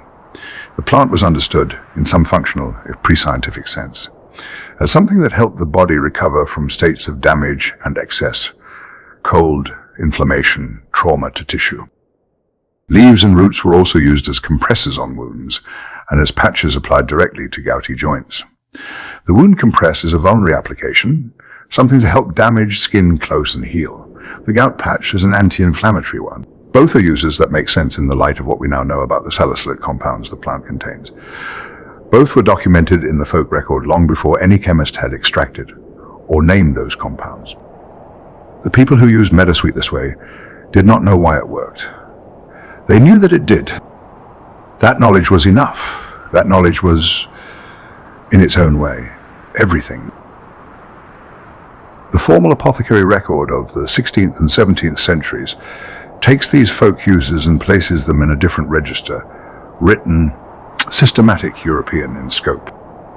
By this period, historical sources already document Meadowsweet explicitly as a diuretic and anti-inflammatory remedy, not as a local curiosity or a peasant preparation, but as a recognized article of the formal pharmacopoeia, something an apothecary could expect to be asked for, something a physician could prescribe without needing to explain his reasoning to a colleague, because the colleague would already understand a diuretic, something that moves fluid through the kidneys and encourages its release, a useful property in cases of swelling, in cases of what the old physicians called dropsy, the accumulation of fluid in the tissues that we now understand as oedema, an anti-inflammatory, something that reduces the heat and swelling of inflamed tissue, that makes the gout swollen joint less agonizing, that lowers the heat of fever by some mechanism the old writers could describe in effects even if they could not explain in causes. Both of these uses point to the same underlying chemistry, the same salicylate compounds, the same capacity that would, 3 centuries later, be extracted, synthesized, modified, and sold as aspirin to a world that had forgotten where the idea came from. But we are not at aspirin yet. We are in the apothecary's shop, with the dried plant in a jar on the shelf and the physician's letter on the counter. And the use is already old. Traditional Persian medicine, which had its own long relationship with European botanical knowledge through the shared Arabic and Greek classical sources, also used Meadowsweet for fever, for pain, for inflammatory diseases. The Persian tradition was not drawing on the same direct folk knowledge as the Danish or English traditions. It was drawing on a parallel pharmacopoeia shaped by different hands, different texts, different climates, but arriving at the same plant and many of the same uses. That convergence is significant. When separate traditions, working independently in different parts of the world, arrive at the same plant for the same complaints, it suggests something beyond coincidence. It suggests that the plant's properties are real enough and consistent enough to be discovered more than once. Persian physicians looking at fever and pain found Meadowsweet useful. Danish physicians looking at fever and pain found Meadowsweet useful. English apothecaries looking at inflammation and fluid retention found Meadowsweet useful. The plant was showing the same face to everyone who looked carefully enough. The face of something that worked. In the monastic and folk medicine of medieval Europe, Meadowsweet had another specific and carefully noted application, children's diarrhea. This deserves a moment's attention. Diarrhea in children in the medieval period was not a minor inconvenience to be managed with rest and fluids. It was a genuine danger. A child with severe diarrhea in a household without clean water, without understanding of hydration, without any of the modern interventions that have made this condition routine. To treat that child was in real danger. Meadowsweet was considered particularly effective for this complaint. The astringent tannins in the plant, which we can now identify and measure, would have had a real binding effect on the gut. The anti-inflammatory compounds would have addressed whatever inflammation was driving the problem. The preparation, a tea or decoction, gentle enough for a child, was within the reach of any household that could find the plant. Monastic medicine preserved this use. The monks who maintained the herb gardens and infirmaries of medieval Europe kept the knowledge in their written records, but the folk tradition kept it too in the wordless memory of every mother who had used it and seen it work and told her daughter. So, for colds and fevers, those most universal of human miseries, the use of meadowsweet tea is documented across the full sweep of European folk tradition. The mechanism was understood in traditional terms as diaphotic, encouraging perspiration. A herb that makes you sweat was understood as something that breaks a fever, because fever that is moving, that is expressing itself outward through the skin, feels different from fever that is locked in, that cannot find its way out. Meadowsweet tea was drunk warm, at the bedside, to start the sweat, to encourage the body to resolve what it was holding. In Austria, meadowsweet tea was used for infections, for fever, for rheumatism, that broad category of painful joint and muscle complaints that did not have a more precise name, but were nonetheless extremely common in populations who worked outdoors in the cold and wet. In Scandinavia and the Baltic, the same tea was used as a mild sedative and nerve-calming remedy. Tension headaches, stress-related complaints, the kind of low-grade suffering that accumulates over days of hard physical work and inadequate sleep, and the ordinary pressures of a life lived close to the margin. A cup of something warm and sweet-smelling that helps you sleep. That is not a sophisticated remedy. It is a human one. And Nordic, Baltic herbal producers working today still describe meadowsweet in exactly these terms as a traditional remedy for inflammation, fever, and rheumatic pain, explicitly linking their current preparations to the older European folk use. The chain is unbroken. The plant that Harpestring knew in 13th century Roskilde, that the Austrian grandmother made into tea for a feverish child, that the Scandinavian farmer's wife pressed into a cloth and held to her aching head. That plant is still on the shelf, still in the jar, still doing what it was always found to do. And there is one more use from the Scandinavian folk record that deserves to close this section, one that is not medical at all, or not medical in the conventional sense. In some Scandinavian accounts, meadowsweet was used in bedding and stored hay, laid among the straw that people slept on, among the fodder put up for winter, not for any therapeutic reason, simply for the scent, to make the place where you slept smell of something sweet and summer-like. Perhaps also, as parallel English and Celtic practices suggest, to discourage the insects that make a bed in straw their own home. But mostly, I think, for the scent, because the people who placed meadowsweet in their beds were not making a medical decision, they were making an aesthetic one. They were saying, I want to sleep somewhere that smells like the meadow in July. I want the last thing I breathe before I sleep to be something that reminds me that summer exists, that the wet grass and the stream edge and the tall white flowers are real, and will return even in the months when everything outside the door is dark and cold. Meadowsweet in the bedding, a small extravagance, a piece of summer kept through the winter, a plant that earned its place not only in the apothecary's jar, but in the most private and human spaces of the household, the place of sleep, of rest, of recovery. What the folk record preserved in practice. The herbalist tradition preserved in language. And the language matters because when you try to say precisely what a plant does, not just that it helps, but how it helps, and why and in what kind of person and under what kind of conditions, you are forced to develop a framework, a way of organizing what you observe into something transmissible, something a student can learn and a practitioner can apply and a patient can understand.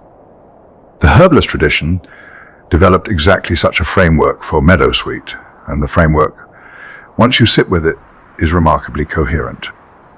The plant is described as cooling, not cold, not a plant, that chills or suppresses or shuts down, Cooling, the distinction is important. A cooling remedy in the old energetic language is one that addresses excess heat, the inflammation that burns, the fever that climbs, the gastric acid that rises beyond what the stomach lining can comfortably bear, the joint that is hot and swollen and angry to the touch. Cooling does not mean numbing. It means restoring the temperature of a system that has run too hot back towards something the body can live comfortably with. Meadowsweet is also described as drying and astringent. These two qualities are related. Dryness and astringency both act on excess moisture, on tissues that are slack or weeping or producing more fluid than serves them well. The astringent action draws tissue together, affirms what has become lax, reduces secretion where secretion has become excessive. In the gut, this addresses diarrhea, the loose, watery stool that exhausts the body in the mucous membranes of the stomach and oesophagus. It reduces the irritated, inflamed weeping of tissue that has been too long in contact with excess acid. Cooling, drying, astringent, three qualities pointing in the same direction, toward the resolution of excess of heat, of moisture, of irritation, that has accumulated beyond what the body's own mechanisms can easily correct. Modern Estonian and Nordic herbal sources are specific about where this cooling, anti-inflammatory capacity was most valued historically.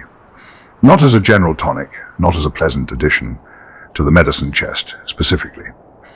And the sources are careful about this for anti-rheumatic and pain-relieving purposes, for the complaints of the musculoskeletal system, for the particular suffering of joints and muscles that have been worked too hard in too much cold and wet. This framing makes sense in the geography. The Baltic and Nordic countries are not warm. The people who farmed and fished and worked outdoors in those latitudes spent long months in conditions that are hard on joints. The cold enters the hands. The damp settles in the knees. The back that has carried weight in the rain for 30 years begins to speak its own complaint. These were not rare or unusual presentations. They were the ordinary physical cost of ordinary life in the cold north. And meadowsweet, the plant of the wet margins and the stream edges, grew exactly where these people lived and worked. The proximity is not coincidental. Plants that grow in a place tend to be noticed and used by the people who live there. And a plant that addresses the specific physical complaints most common in a particular climate will become, over time, specifically associated with those complaints in that culture's medical memory. Rheumatism, gout, arthritic joint pain, the general category of musculoskeletal aching that does not have a more precise name but is nonetheless entirely real.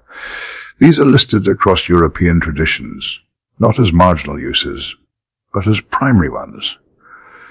The plant that the Estonian grandmother knew for her swollen hands. The plant the Norwegian fisherman used for his aching knees. The plant the Austrian farmer's wife made into something warm and anti-inflammatory for the joints that would not whiten after a wet harvest season. The same compounds, the same salicylate chemistry, the same plant that the chemist would later ransack for the idea that became aspirin, already doing the work it would eventually be famous for, just without the factory, the patent, or the white tablet. But the joint complaints are only one part of the story. The other part, the part that the traditional herbalist literature treats with particular care and nuance, is the digestive system.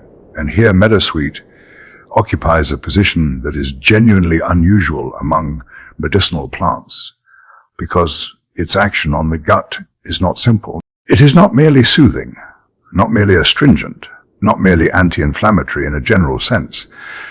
It is all of these things simultaneously, and the combination produces an effect that the old herbalists described with a precision that modern analysis has largely confirmed. It has been used for hyperacidity, for heartburn, for gastritis, for peptic ulcers. These are all conditions of excess acid, of the stomach producing more acid than the lining can comfortably handle, or of acid moving into places where it should not be, burning the oesophagus, irritating the stomach wall, eventually eroding it into the raw, painful open wound of an ulcer. For these conditions, meadowsweet is still described by contemporary herbalists as one of the most effective plant remedies available. Not one of the most interesting, not one of the most historically notable, one of the most effective. That is a strong claim, and it is made by practitioners who work with many plants and are not inclined toward sentimentality about any particular one.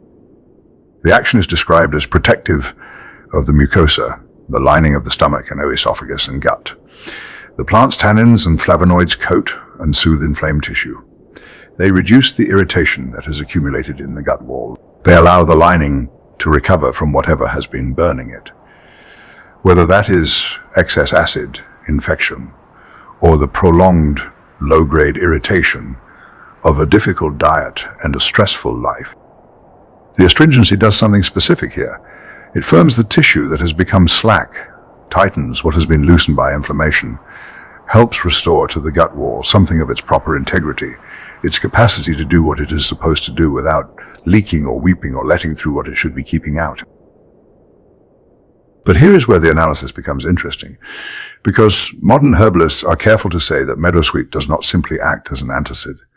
It is not a plant that suppresses stomach acid the way a pharmaceutical antacid does, flooding the stomach with alkalinity and shutting down the acid-producing mechanism. The action is described, rather, as balancing both high and low stomach acid. This is a remarkable claim and worth sitting with. It suggests that the plant is not acting on the acid itself, but on the system that produces it, on the stomach's own capacity to regulate its output. Too much acid and the plant helps reduce it. Too little acid, which causes its own set of digestive problems, different in character, but equally real, and the plant helps restore it. The mechanism is not suppression, but regulation.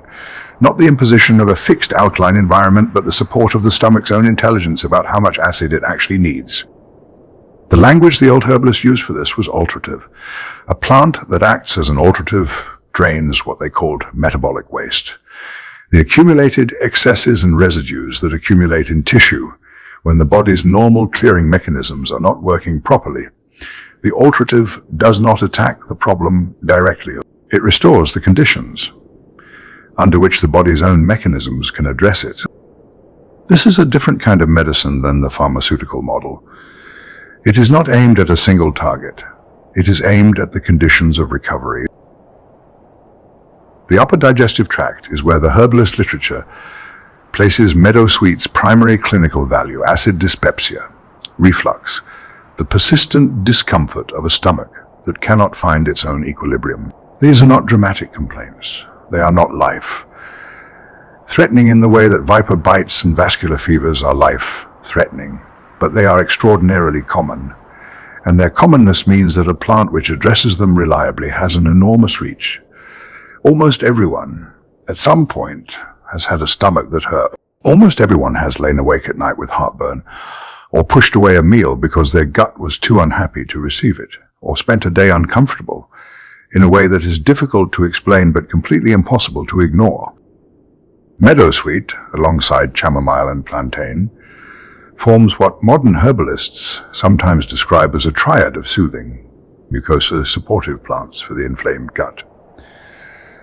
3 plants with overlapping but distinct qualities, each bringing something slightly different to the combination. A whole more complete than any one alone. Chamomile with its antispasmodic warmth, plantain with its cooling, drawing quality, meadowsweet with its astringency, and its particular affinity for acid, excess, and upper digestive irritation. These 3 together are the gut's old friends. Plants that the body recognizes in some functional, if not conscious sense, as things that help. The full clinical picture of meadowsweet, assembled from traditional European and modern herbal sources together, is wider than any single organ or complaint. Diarrhea, ulcers, headache, rheumatism, stomachache, fever, indigestion, gout. The list runs across the complaints of almost every body system, with the thread connecting them being the same thread that runs through all the old uses. Excess heat, excess acid, excess inflammation, tissue that has become irritated beyond its own ability to calm itself, a system that has run too hot and cannot find its way back to a comfortable temperature without help. Some contemporary clinical herbal practice extends the list further still into areas the old herbalists would not have had the diagnostic language to name but might have recognized by their presentations. The plant is described in some modern sources as relevant to cervical dysplasia, abnormal cell changes in the cervix, which is a long way from Harperstrang's ear oil or the Austrian fever tea. But the underlying logic is consistent with the plant's known chemistry, the anti-inflammatory and tissue protective capacity that helps an irritated stomach lining recover may operate in different conditions and at different scales on other tissues under similar pressure. The plant does not change. Its chemistry does not change. What changes is our understanding of where that chemistry might be useful. The planetary association in the old Western herbal tradition places meadowsweet under Saturn.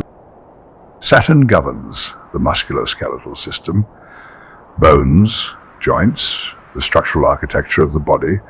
It is a cold, slow, contracting energy in the old elemental language.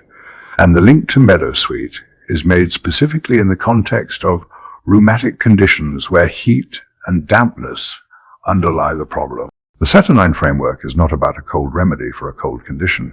It is about a cooling, astringent remedy that addresses the damp heat accumulating in the joints. The cold of Saturn as a corrective to the damp heat of the complaint. The dry, astringent quality of the plant as an answer to the wet, inflamed tissue of the arthritic joint. This is the kind of reasoning that can seem opaque at a distance, but is actually quite precise when you understand what the terms mean. Saturn, damp heat, cooling, astringent. These are not mystical categories. They are descriptive ones, built up over centuries of observation and organized into a framework that clinicians found useful for matching plant to patient. The patient with hot, swollen, damp joints needs something cooling, drying, and astringent. The plant that is cooling, drying, and astringent is meadowsweet. Saturn is the framework's way of saying this plant and this kind of complaint belong together. Go there first. The kidney and urinary tract are also part of meadowsweet's traditional scope.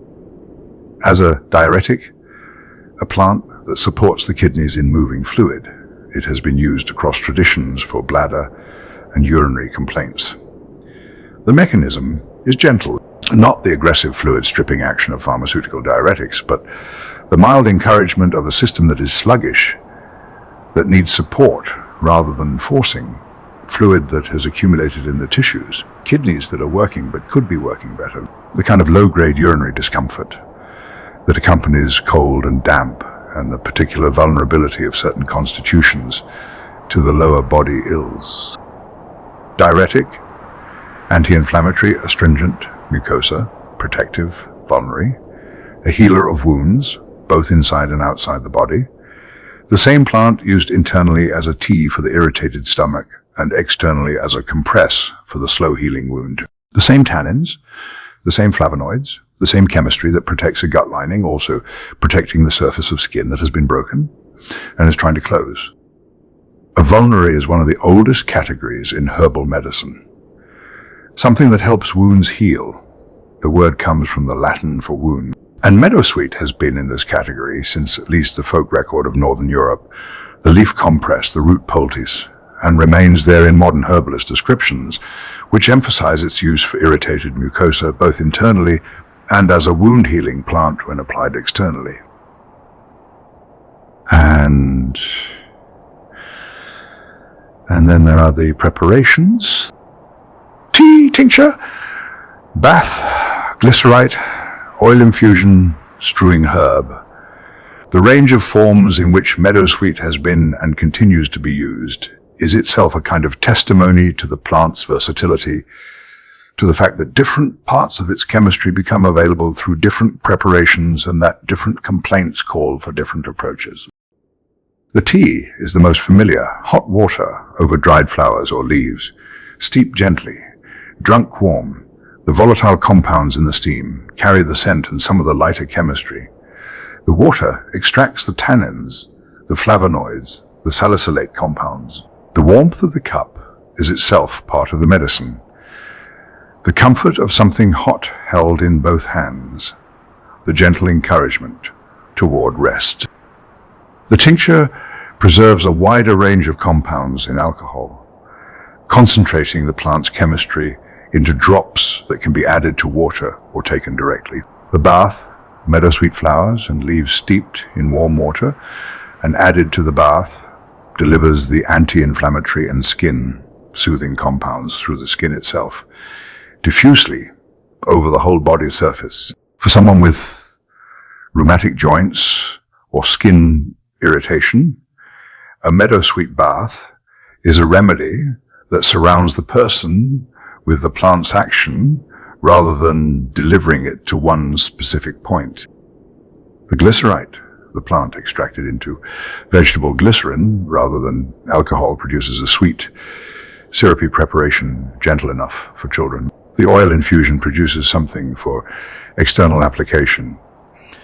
Meadowsweet's chemistry dissolved into a carrier oil, ready to be rubbed into aching joints or applied to inflamed skin. And the strewing herb, which we have already met in the great halls and private chambers and country cottages of medieval Europe, which brings us back always to the simplest use of all, the plant in the air, the scent in the room, the chemistry of meadowsweet delivered not through the gut or the skin, but through the lungs, with every breath in the most ancient and unconsidered form of herbal medicine there is. You breathe it in. You have always breathed it in.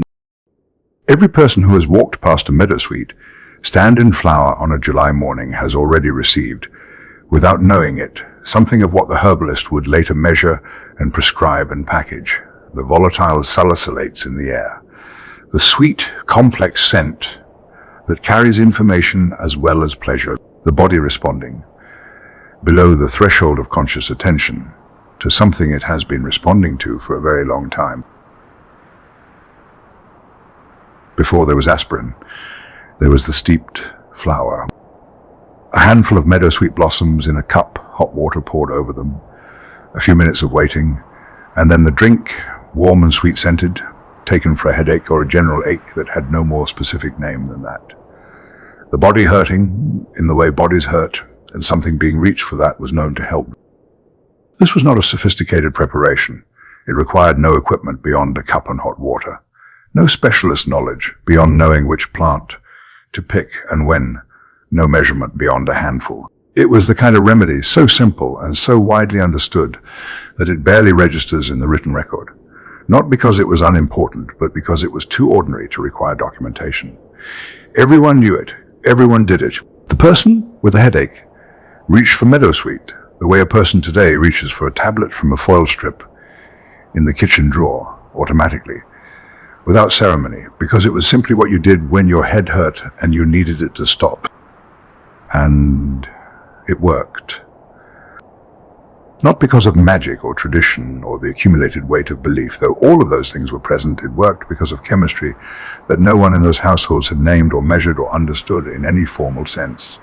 But that was operating regardless of whether anyone understood it or not. The plant did not require understanding to do its work. It simply did it. Meadowsweet contains salicylate compounds, a family of molecules that includes salicylic acid and its various relatives present in the plant in quantities that are real and pharmacologically significant. These are the same molecular family found in white willow bark, the bark that has been used for pain and fever since antiquity, that appears in the writings of Hippocrates, in Egyptian medical papyri, older than the classical world, in the folk and formal medicine of virtually every temperate culture that had access to a willow tree and a person with a headache. The salicylate family is one of the oldest therapeutically recognized groups of compounds in human history.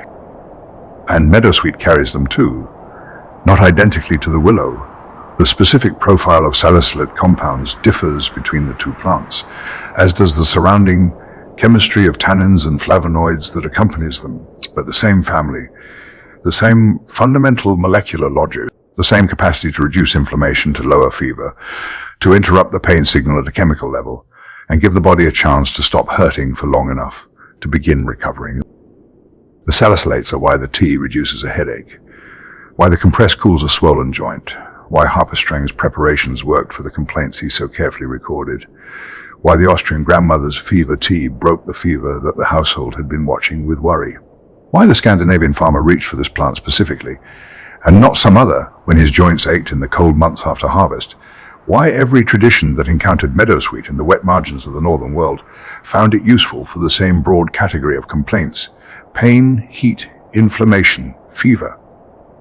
The chemistry was always there. The knowledge of the chemistry came later, much later. In 1839, a German botanist working in the expanding tradition of pharmaceutical chemistry, the tradition that was beginning in the 19th century to dismantle the plants that physicians had used for centuries and identify what exactly was doing the work, recognized the presence of salicin, like constituents in meadowsweet. The methodology was new, the curiosity was new, the systematic extraction. An analysis of plant compounds was a young science, barely a generation old, and it was transforming the relationship between the apothecary, S-jar, and the chemist, S-bench. What it was finding again and again was that the plants the old herbalists had used were not working by accident. They were working because of real compounds with real and describable actions. The mystery was not dissolving. It was deepening in a different direction. Not, does this plant do something? But what exactly is it doing? And why? And could we do more of it if we understood the mechanism precisely enough? The salicin-like constituents in meadowsweet provided one answer. The same family of compounds that white willow had been yielding to similar analysis, the same molecules in a different plant doing the same broad category of work. Two plants from entirely different botanical traditions, one a tree, one a streamside herb, converging on the same chemistry, and being found by cultures across the full width of Eurasia, useful for the same complaints. That convergence is not a coincidence. That is the chemistry announcing itself through the medium of human experience before anyone had the tools to see it directly. This discovery in 1839 was not yet aspirin. Aspirin would come 60 years later, in 1899, when the German pharmaceutical company Bayer synthesized acetylsalicylic acid, a chemically modified form of salicylic acid, altered to be more stable, more predictable in its dosage, and less irritating to the stomach than raw salicylic acid taken alone. The synthesis was a pharmaceutical achievement of genuine importance. It produced a compound that could be manufactured consistently, dosed precisely, and distributed at a scale no plant harvest could match. But the name it was given carried the older story within it. Aspirin, the prefix comes from Spirea, the old genus name under which meadowsweet was classified before botanists reclassified it as Filipendula. Spirea ulmaria, as it was known, the A at the front of aspirin, is simply a chemical prefix, a notation of the acetyl modification. But Spirin Spirea, the willow bark provided the primary chemical model and the compound being modified. The meadowsweet lent its name to the finished product. Two plants, bound together in the etymology of a small white tablet that billions of people would take across the 20th and 21st centuries for headaches and fevers and joint pain, and the prevention of blood clots and the management of heart disease. A tablet that became one of the most widely used pharmaceutical substances in human history. Most of the people who took it would have no idea where the name came from.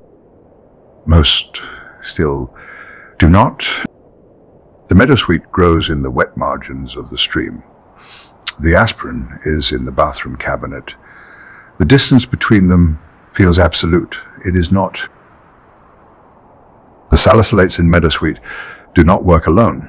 They work alongside tannins and flavonoids, a combination that produces effects more nuanced and more complete than any single isolated compound could achieve. The tannins provide the astringency, the tissue firming quality, the gut protective action that makes the whole plant safe and soothing for the stomach lining, even as it delivers anti-inflammatory activity through a different part of its chemistry.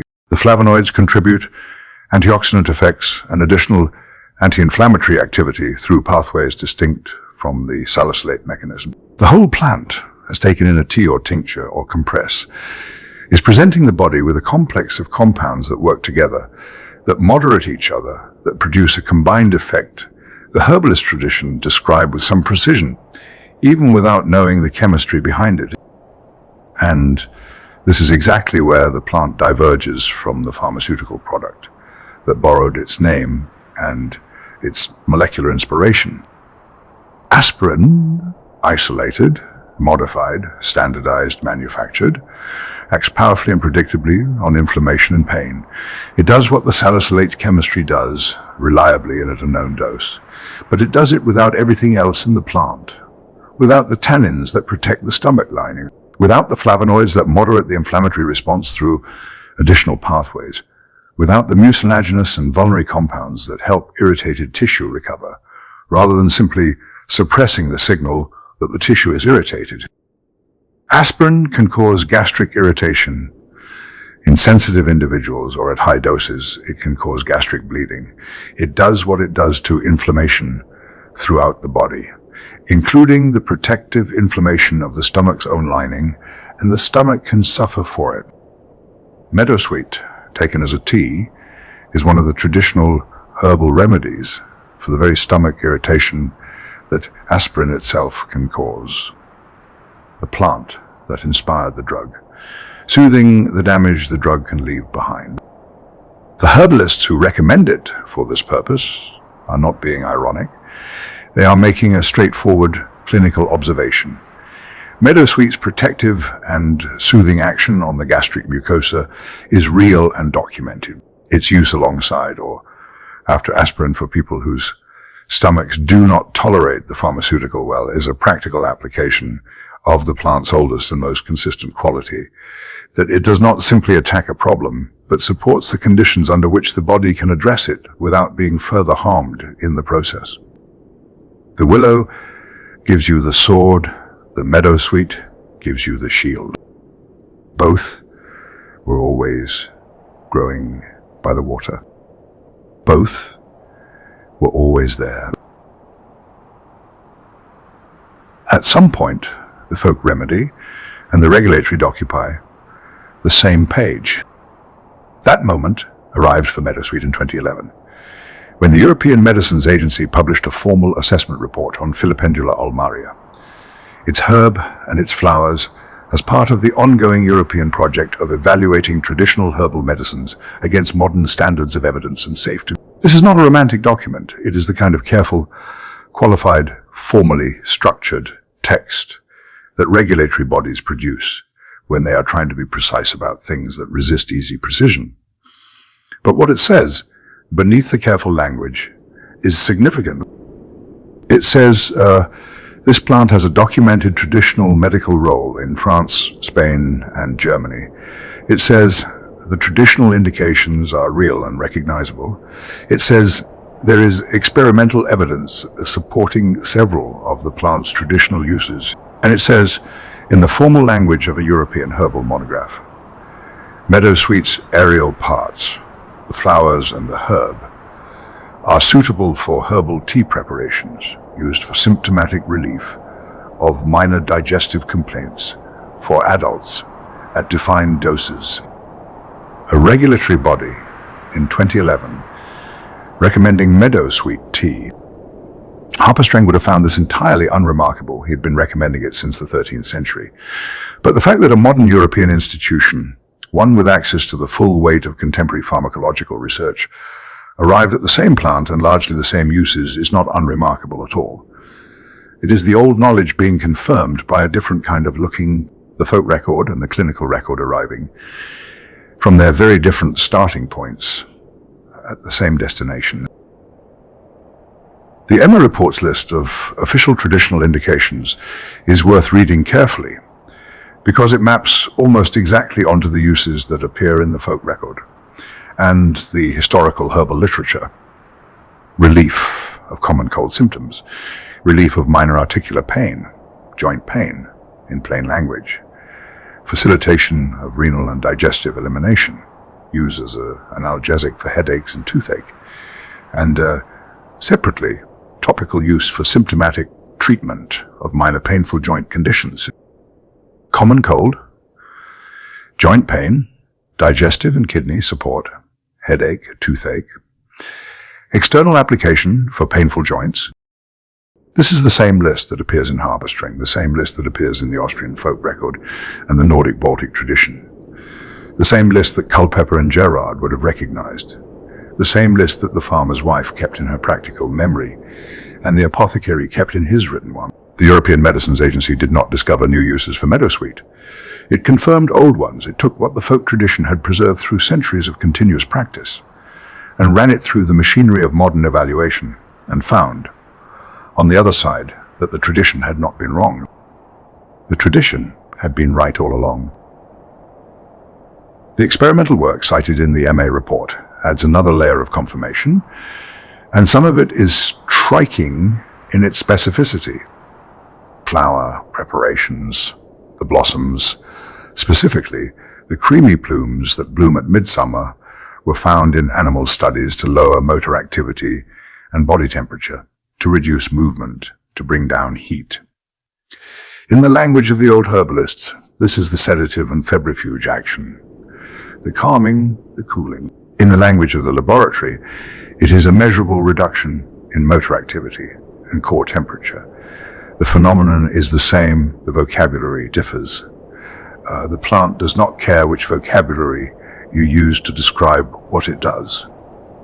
The same dossier notes potentiation of narcotic action. The flower preparations made the effects of certain sedative compounds stronger.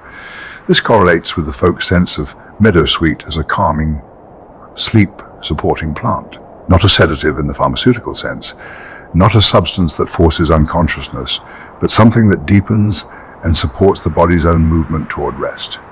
Something that makes sleep easier to find and more complete when found. The Scandinavian tradition of placing it in bedding is not merely aesthetic. There may be a real pharmacological basis for the sense that sleeping near meadowsweet is sleeping more deeply.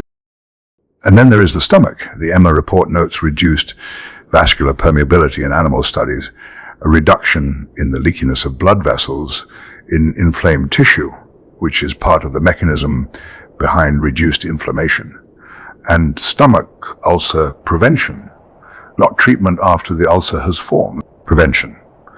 The plant protecting the stomach lining before damage occurs, maintaining the integrity of the mucosa against the conditions that would otherwise erode it. This is precisely what the naturopathic and herbal traditions have been saying for a very long time. Not just that meadowsweet helps an irritated stomach, that it protects the stomach from becoming irritated in the first place.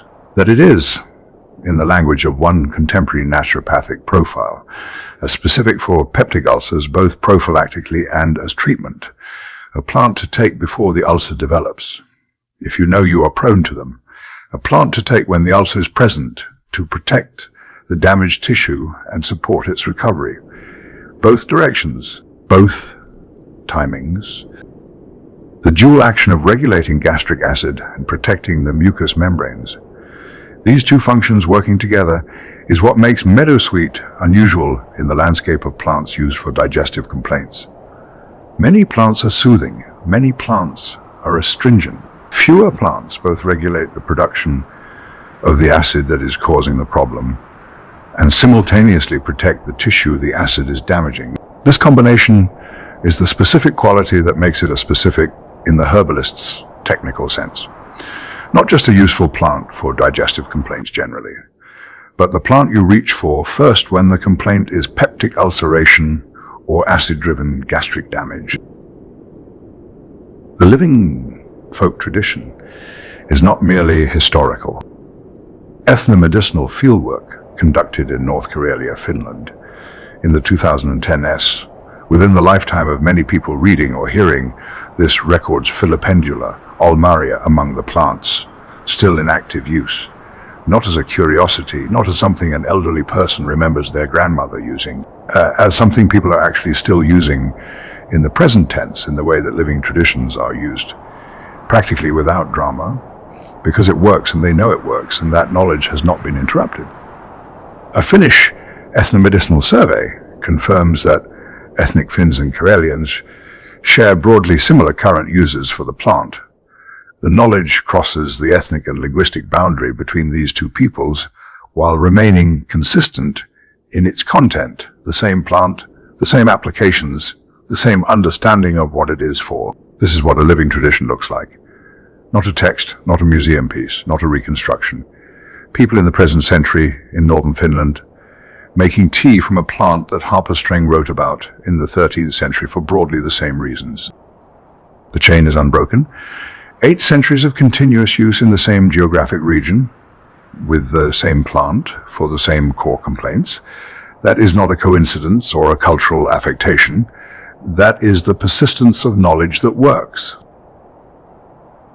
In Austria, both the flowers and the herb of Meadowsweet are formally recognized as medicinal drugs today. Not in the folk sense alone, but in the pharmacopoeal sense. A contemporary Austrian herbal profile makes this explicit. These are considered medicinal drugs reflecting formal acceptance rather than purely traditional status. The plant has crossed the threshold from folk medicine into the official pharmacopoeia. It is on the formal list. And the same Austrian profile notes that different parts of the plant are used in cooking. This dual existence, medicinal drug and culinary ingredient, pharmacy shelf and kitchen, is not a modern development. It is the continuation of a pattern that runs through the entire history of Meadowsweet, a plant that has always lived simultaneously in the apothecary's jar and the kitchen, the herbalist's prescription and the cook's recipe.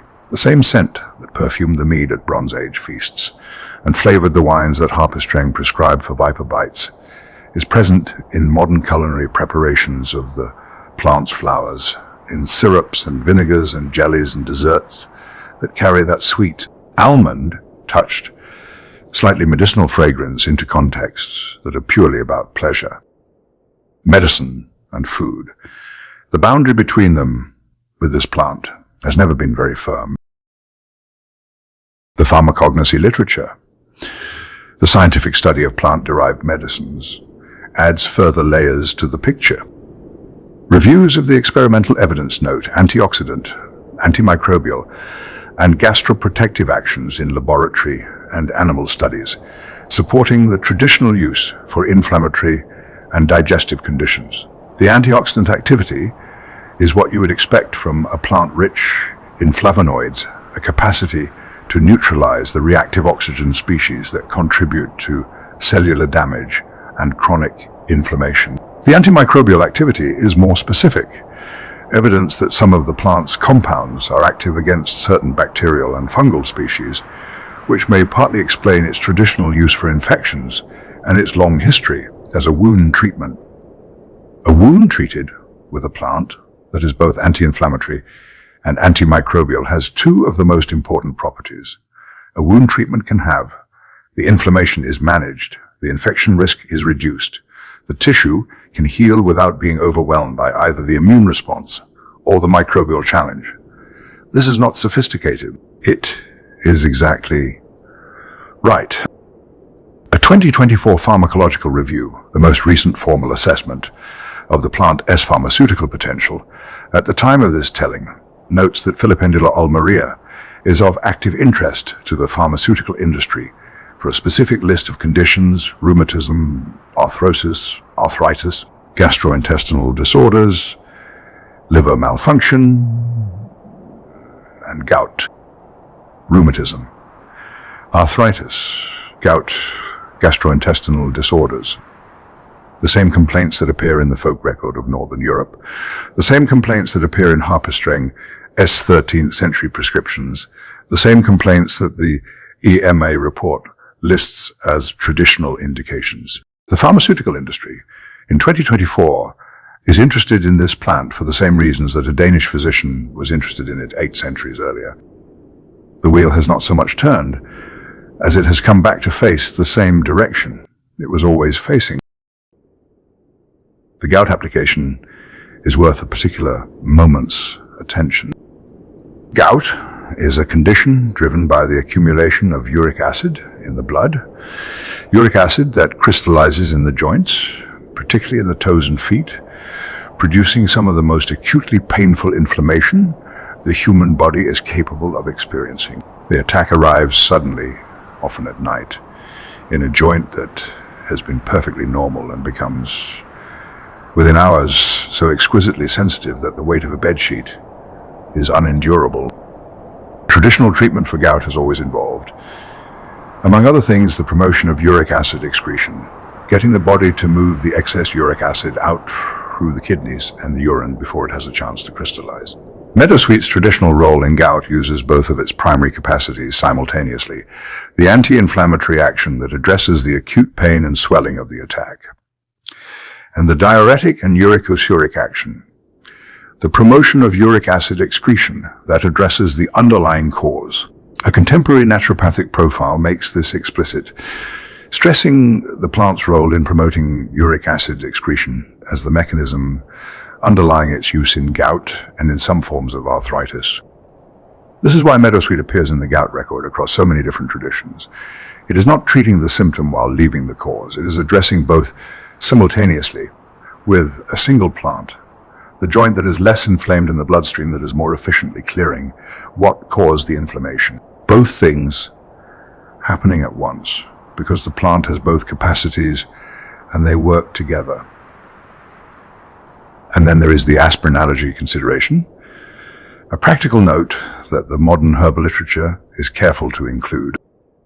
Because Meadowsweet contains salicylate compounds, people who are allergic to aspirin are advised to exercise caution with it. The molecular family is the same, even if the specific compounds and their concentrations differ from the pharmaceutical product. An immune system that has been sensitized to salicylates may respond to the plant's compounds as it responds to the drugs. This is not a reason to avoid the plant categorically. It is a reason to be aware of the chemistry and to proceed with appropriate attention, if you are in the group for whom salicylates are a concern. The irony is precise and worth noting. The plant is gentler on the stomach than the drug derived from its chemistry. The tannins and flavonoids that accompany the salicylates provide a protective matrix that the isolated pharmaceutical compound lacks. But it shares enough of the molecular family that the allergy consideration applies. Gentler, but not unrelated. More complete, but not chemically distant. This is the nature of the relationship between the plant and the drug that borrowed its name.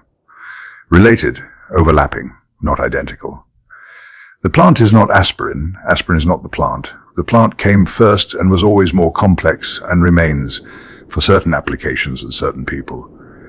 The better choice, the drug, is more powerful, more controllable in its dosage, more suitable for certain acute applications where precision matters more than the surrounding chemistry.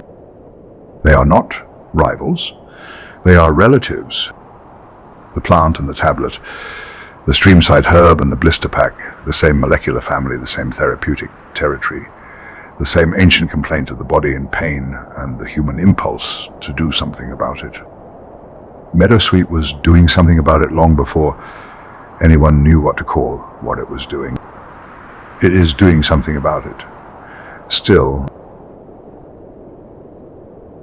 Meadowsweet did not stay where it started. This is worth saying plainly, because the plant is so thoroughly associated with the wet meadows and stream edges of temperate Europe, with Irish bog margins and Norwegian burns and the damp English hedgerow, that it is easy to imagine it as a purely European thing, a plant of the old world's northern latitudes, something that belongs to a specific landscape and stays within it. But the plant followed people, or people carried it, or it moved on its own through the same slow spread by which It had already crossed from the Atlantic coast to the edges of Central Asia, following the conditions it needed, establishing itself wherever the damp and temperate ground allowed. And beyond the natural range, human movement did the rest. Plants that are useful travel. They travel in the pockets of emigrants and the cargo of trading ships and the knowledge of healers who move between places and bring what they know with them. Meadowsweet arrived in Australia, and in Australian traditional practice, recorded in pharmacognosy reviews that document what was actually being used and how it was adopted as a diuretic and a remedy for inflammation, not as a curiosity, not as a nostalgic import from the old country, as a functional part of the local herbal repertoire used for the same broad category of complaints that had driven its use in Europe for centuries. The same plant, a different continent, the same uses. That consistency is telling. When a plant is transplanted into a completely different cultural context, different people, different climate, different landscape, different medical tradition, and the uses that develop around it are the same as the uses that developed independently in its place of origin, it suggests that those uses are responding to something real in the plant's chemistry, not to cultural expectation, not to inherited assumption, to what the plant actually does, which becomes apparent to anyone who pays sufficient attention to what happens when it is used. In parts of Asia, where meadowsweet grows, following its natural range eastward through the Caucasus and into Central Asia, it has been used in traditional systems of medicine for rheumatism, gout, infections, and fever. The list is familiar. It is the same list that appears in the Northern European folk record, the same list that the EMA report formalized as traditional indications, the same list that Harper Streng was working with in 13th century Denmark. Different cultures, different medical frameworks, different languages, the same plant, the same complaints, the same observations about what the plant does when applied to those complaints. The infections and fever use connects to one of the modern research findings that aligns most directly with the folk tradition. Contemporary reviews highlight that meadowsweet's compounds may help protect against infections and viruses that contribute to colds and flu. The same diaphoretic, fever-breaking, infection-supporting role that the plant has occupied in folk medicine across every culture that encountered it. The mechanism is now being studied at the molecular level. The anti-inflammatory compounds reduce the inflammatory cascade that makes fever so damaging. The antimicrobial compounds may act directly against certain pathogens. The diaphoretic action, encouraging perspiration, helps the body move through the fever rather than being locked in it. All of this was understood, in effect, if not in mechanism, by every grandmother who made meadowsweet tea for a feverish child in every country where the plant grew.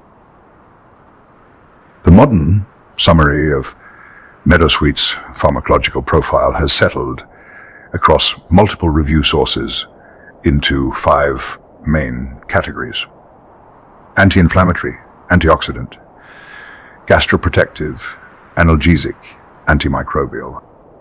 5 capacities, each supported by experimental evidence, each corresponding directly to one or more of the plant's traditional uses. Anti-inflammatory for the joint pain, the fever, the rheumatism. Antioxidant for the general tonic and protective quality.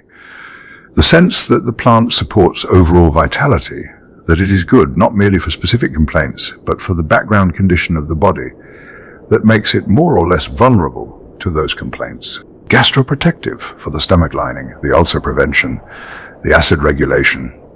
Analgesic for the headache, the toothache, the general pain that the steep flower tea was always reaching for. Antimicrobial for the wound treatment, the infection resistance. The ancient use of the plant on broken skin and in the management of fevers driven by bacterial causes. 5 categories. 1 plant, 8 centuries of documented use, and the modern laboratory arriving at the same 5 categories the folk tradition was always working with. The antioxidant story is worth particular attention. Because it extends the plant's relevance into territory the old herbalists did not have the conceptual framework to address, though they may have been addressing it without knowing it. Russian research.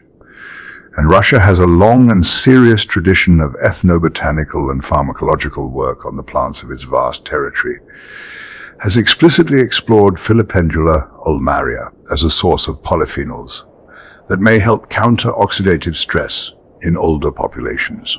Oxidative stress is the accumulated damage caused by reactive oxygen species, free radicals in the popular language, that build up in the body over time and contribute to the cellular deterioration we recognize as aging. The polyphenols that Meadowsweet contains, the flavonoids, the tannins, the associated phenolic compounds, act as antioxidants, neutralizing these reactive molecules before they cause damage.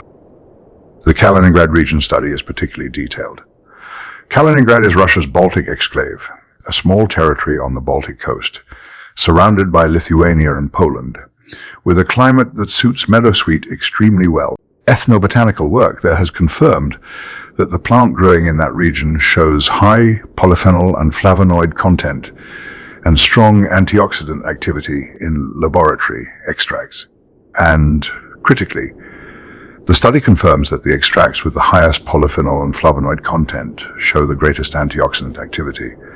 The correlation is direct and clear. More of the compounds, more of the activity. The practice of using flower and herb extracts as tonics, as general support preparations, taken not for a specific complaint, but for overall vitality as a pharmacological basis. The tonic is not a placebo, it is a delivery system for antioxidant compounds that are doing measurable work in the tissues. And the same Russian research finds similar patterns of secondary metabolites. The compounds the plant produces beyond its basic nutritional needs across meadowsweet populations growing in several different regions of Russia. The core phytochemical profile is stable. The plant growing on the Baltic coast and the plant growing in the interior share the same fundamental chemistry. Even though the specific climate and soil conditions differ, whatever makes meadowsweet at the molecular level is not contingent on the precise place it grows. It is the plant's own consistent expression of itself. This matters practically. It means that meadowsweet gathered in Finland, and meadowsweet gathered in the Caucasus footlands, and meadowsweet from the stream edge in County Clare are, in their essential chemistry, doing the same thing. The person in North Karelia drinking the tea and the person in Western Ireland drinking the tea are receiving the same molecular information from the same plant, even though they may be using different preparation methods and drawing on different cultural frameworks to understand what they are taking. The pain-reducing research extends the analgesic picture in an interesting direction. Experimental work on Filipendula ulmaria flowers has found antihyperalgesic properties, a reduction in the heightened pain sensitivity that accompanies inflammation. Hyperalgesia is what makes an inflamed joint not just painful but exquisitely, disproportionately painful. The nervous system amplifying its pain signal beyond what the tissue damage alone would produce, in a kind of biochemical alarm that has become louder than it needs to be. A plant with antihyperalgesic properties is not merely blocking pain at the site of damage.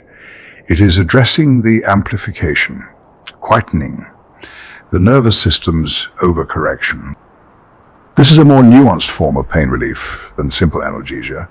It suggests that meadowsweet acts on the pain experience at more than one level, at the site of inflammation through the anti-inflammatory chemistry, and in the nervous system's response to that inflammation through the antihyperalgesic effect. The folk description of it as a remedy that relieves pain, not just reduces inflammation, but relieves the actual experience of hurting, begins to look more chemically specific than it might first appear.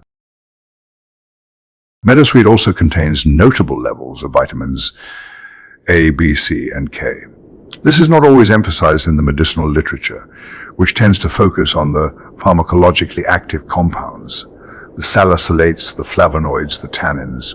But the vitamin content adds a nutritive dimension to the plant's use as a tonic tea that is worth acknowledging. Vitamin C in a plant used for colds and fevers. Vitamin K in a plant used topically on wounds. vitamin A in a plant used as a general tonic. These are not coincidences in the sense of being unexpected. Plants that are nutritionally rich tend to be the ones that communities gravitate toward as general-purpose remedies. Because nutrition and pharmacology overlap in complex ways in whole plant preparations. The immune-supporting role of vitamin C is relevant to the infection and fever users. The role of vitamin K in blood clotting is relevant to wound treatment. The role of vitamin A in tissue integrity is relevant to the mucosa protecting users. A tea that is anti-inflammatory, antioxidant, analgesic, antimicrobial, gastroprotective, and nutritively rich. This is not a narrow pharmaceutical intervention. This is a broad systemic support, something that helps the body across multiple fronts, simultaneously, in the way that food and medicine overlapped before they were separated into distinct categories. The formal pharmacy literature has noted this breadth. Meadowsweet is included in Martindale-type pharmacopoeia references, the standard comprehensive references that pharmacy students and clinical pharmacists consult for drug information. This is not the folk herbalist shelf, this is the formal drug reference library. The plant that Harper Streng prescribed in Old Danish in the 13th century has an entry in the reference works of contemporary clinical pharmacy. The Nordic ingredient monograph confirms the alignment between the scientific findings and the traditional use, scientific confirmation of anti-inflammatory properties, stated to correspond closely to the traditional use for inflammation and rheumatism. The traditional use is not being partially validated or cautiously supported. It is described as corresponding closely, a match between what the folk tradition observed and what the laboratory has measured. This is the relationship between traditional knowledge and modern science at its most straightforward. The tradition observed something real. The science confirmed that the observation was correct. No revision required. No embarrassing gap between what the folk record claimed and what the evidence supports. Close correspondence. The modern clinical overview gathers all of this into a summary that reads, in its list of applications, almost identically to the historical herbal literature. Heartburn, stomach ulcers, colds, joint pain, arthritis, gout, kidney or bladder infections, used as a diuretic, used as an analgesic, used as an anti-inflammatory, used for digestive complaints. And today, as in every century since Harper Streng wrote, as in every generation since the first person noticed the tall white flowers at the edge of the stream and bent to pick them, it is most often taken as tea, dried flowers, sometimes roots, hot water, a few minutes of steeping, the same gesture that has been made by hands in Ireland and Denmark and Austria and Finland and Australia and parts of Asia.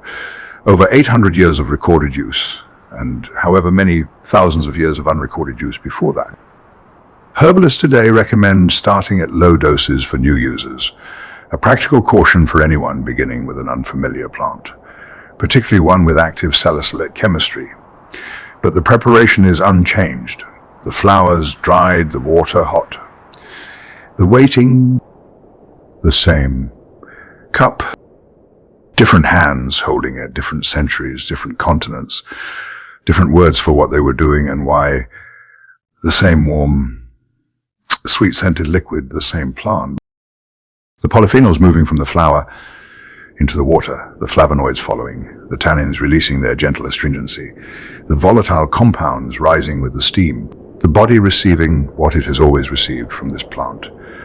Cooling, anti-inflammatory, protective, nutritive, and responding the way it has always responded, with some relief, with the easing of something that was too hot, too tight, too painful, too acid, too inflamed, with a beginning of recovery. The plant never left the kitchen. Through every century of its documented history, through the Bronze Age burial and the medieval hall and the Elizabethan chamber and the apothecary shop and the folk healer's cottage, Meadowsweet maintained a parallel existence that had nothing to do with medicine and everything to do with pleasure, with flavor, with the simple human desire to make food and drink taste better than they would without it.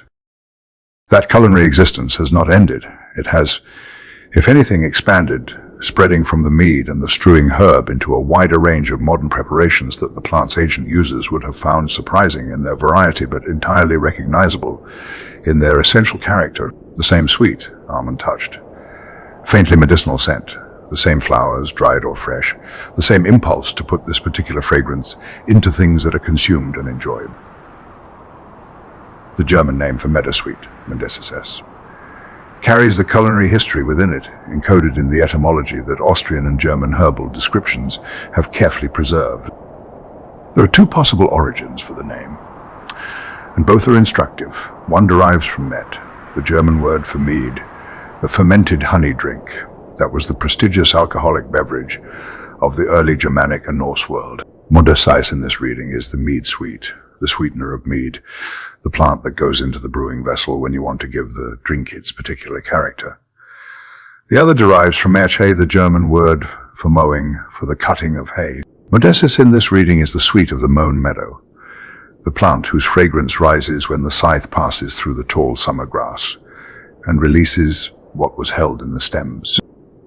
Both origins are plausible, both are historically accurate as descriptions of how the plant was actually used, and the ambiguity between them is itself a kind of record. A word that holds two uses simultaneously, neither fully displacing the other, because the plant was genuinely both things. It was the mead herb and the meadow herb. It went into the drink, and it rose from the cut grass. The name sits at the intersection of both uses and refuses to choose between them. This etymology is often cited as evidence that meadowsweet was not a casual addition to early Central and Northern European mead, not something thrown in occasionally for variety, a frequent flavoring, a standard ingredient in certain traditions of brewing, something the brewer reached for reliably, whose absence from a batch would have been noticed, and whose presence was part of the expected character of the finished drink. The modern craft mead scene has not lost this. Meadowsweet is still noted as a frequently used spice in Scandinavian varieties of mead present in the contemporary craft brewing repertoire, not as a historical novelty or a deliberate archaism, but as a working ingredient used because it does what it has always done to the drink. The floral sweetness, the slight almond note, the faint medicinal quality underneath that keeps the sweetness from becoming cloying. The character that meadowsweet gives to fermented honey is not replicable by any other single ingredient. It is specific to this plant, and the modern mead maker who uses it is, whether they know it or not, participating in a continuous practice that runs from the Bronze Age burial at Lochsbrow and the Neolithic vessel from Orkney through the Viking Age and the medieval hall and the early modern kitchen and the small contemporary brewery into the present. 5,000 years of meadowsweet in the mead. That is not an exaggeration. Scottish herbal writer Catriona Stewart has argued that meadowsweet has been used in Scotland to flavour cordials, herbal teas, and mead for over 5,000 years, a claim supported by the archaeological evidence of the plant's presence in Bronze Age and possibly Neolithic context. 5,000 years is longer than the written record of any European language. It is longer than the oldest surviving text in any form. The use of meadowsweet as a flavouring is older than literacy, older than the wheel in Northern Europe, older than almost every human institution we still recognize as continuous with the present. And it is still happening. Someone today is adding meadowsweet flowers to a batch of mead in a kitchen, or a small brewery somewhere in Scandinavia or Scotland or Ireland, and doing exactly what was done 5,000 years before them. The gesture is unchanged. The result is unchanged. The drink that comes out is the same drink, or close enough that the person who drank it at the Bronze Age feast would have recognized it immediately and asked for more. Beyond mead, the culinary range of meadowsweet has widened considerably in the modern period, or rather, modern writers have documented and articulated a range that was always latent in the plant's properties. Wines, beers, vinegars, jams, fruits, desserts. The flowers go into all of these in contemporary herbal and culinary writing. each application exploiting a different aspect of the plant's flavor profile. In wine and beer, the floral, slightly spiced quality. In vinegar, the floral note lifts and brightens what would otherwise be pure acid sharpness. In jams and fruit preparations, the almond undertone deepens the fruit's own flavor, adding something that registers as more interesting, more complete, without being identifiable as a separate ingredient to anyone who doesn't know it is there. In desserts, the flowers come into their own. Panna cotta, flavored with meadowsweet flowers, is a preparation that modern forager chef writers describe with particular enthusiasm. The almond vanilla notes that the flowers carry, the same scent that rises from the summer meadow, translated into the cream of a dessert, creates something that is distinctly itself. Recognizably floral but not perfumed in the way that lavender or rose can tip into soapy territory. Meadowsweet in cream is round and sweet and slightly complex. It tastes like something that grows rather than something that was manufactured. It tastes like July.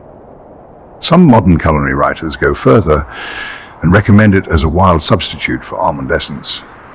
In custards, ice cream, baked goods, the salicylate compounds that give the plant its medicinal activity are the same compounds that produce the almond-like flavor note. Methyl salicylate, present in the plant's volatile fraction, is also present in almonds and in wintergreen, and is responsible for the warm, sweet, slightly medicinal note that all three share. The meadowsweet flower steeping in the custard base is releasing methyl salicylate into the cream. The cook who describes the result as almond, like his being chemically accurate without knowing it.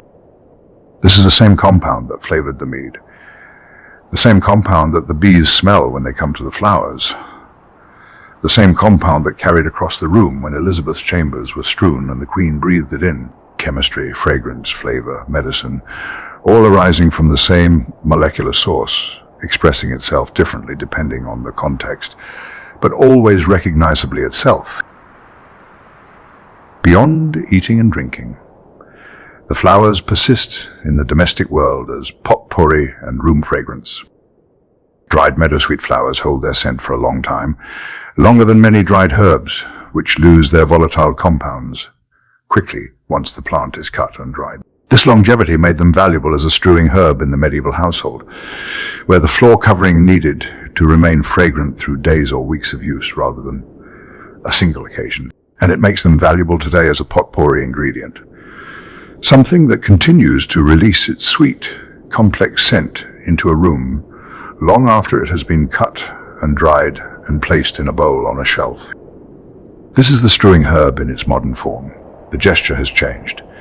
We do not scatter dried flowers on the floor of the sitting room, but the impulse is identical, the desire to make the space where we live smell of something particular and pleasant. The choice of meadowsweet out of all the plants that could be dried for this purpose, because its scent is sweet and complex and lasting and carries something that the nose responds to with something close to recognition, echoing the historic role of the strewing herb in homes and ceremonial spaces.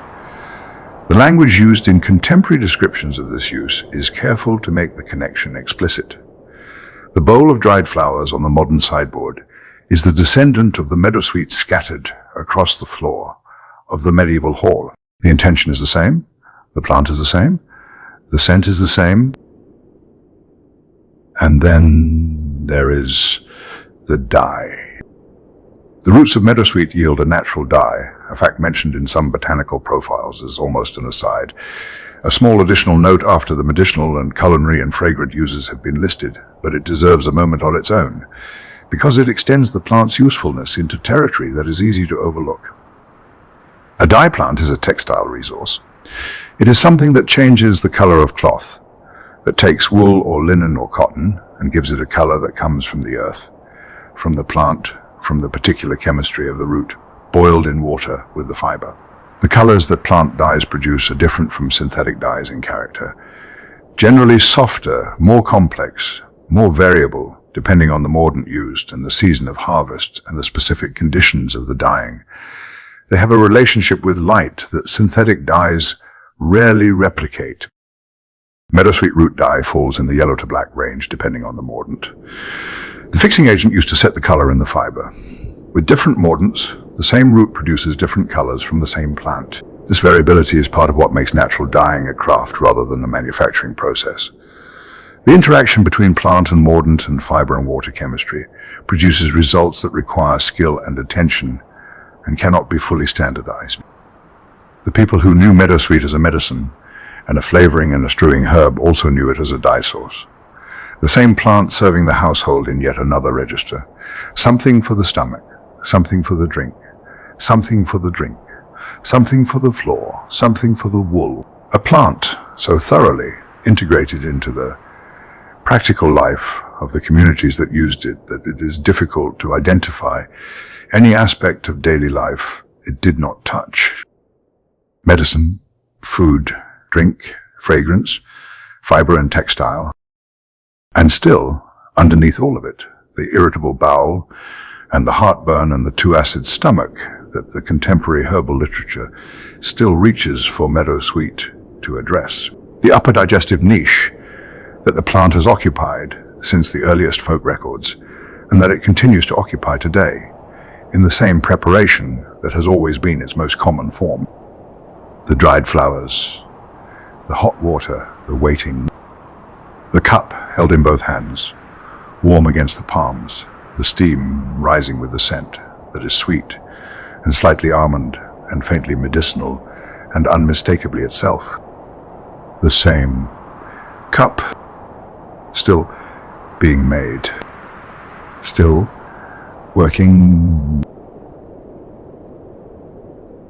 And that, I think, is where we will rest for tonight. We began at the edge of the stream with a tall plant and a sweet smell and the question of what it was and why it mattered. And we have followed it a considerable distance from there through the Bronze Age and the Iron Age, through the Norse myths and the Celtic tales, through the medieval hall and the apothecary shop, through the great herbalists and the folk healers and the one queen who wanted it above all others in the rooms where she slept.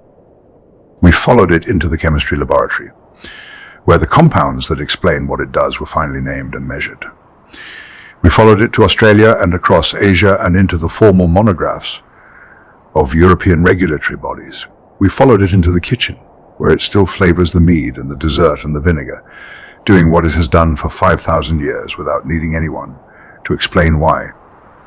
It is a small plant, in the end. It grows at the edge of streams, it blooms in summer and sets its small twisted seeds and dies back in winter, and returns. It does not ask for attention. It has simply been there reliably, in the wet margins of the world, being useful to anyone who cared to look. I hope tonight it has been useful to you in its own quiet way. I hope the voice has been company enough. I hope the history has been interesting enough to carry you somewhere restful.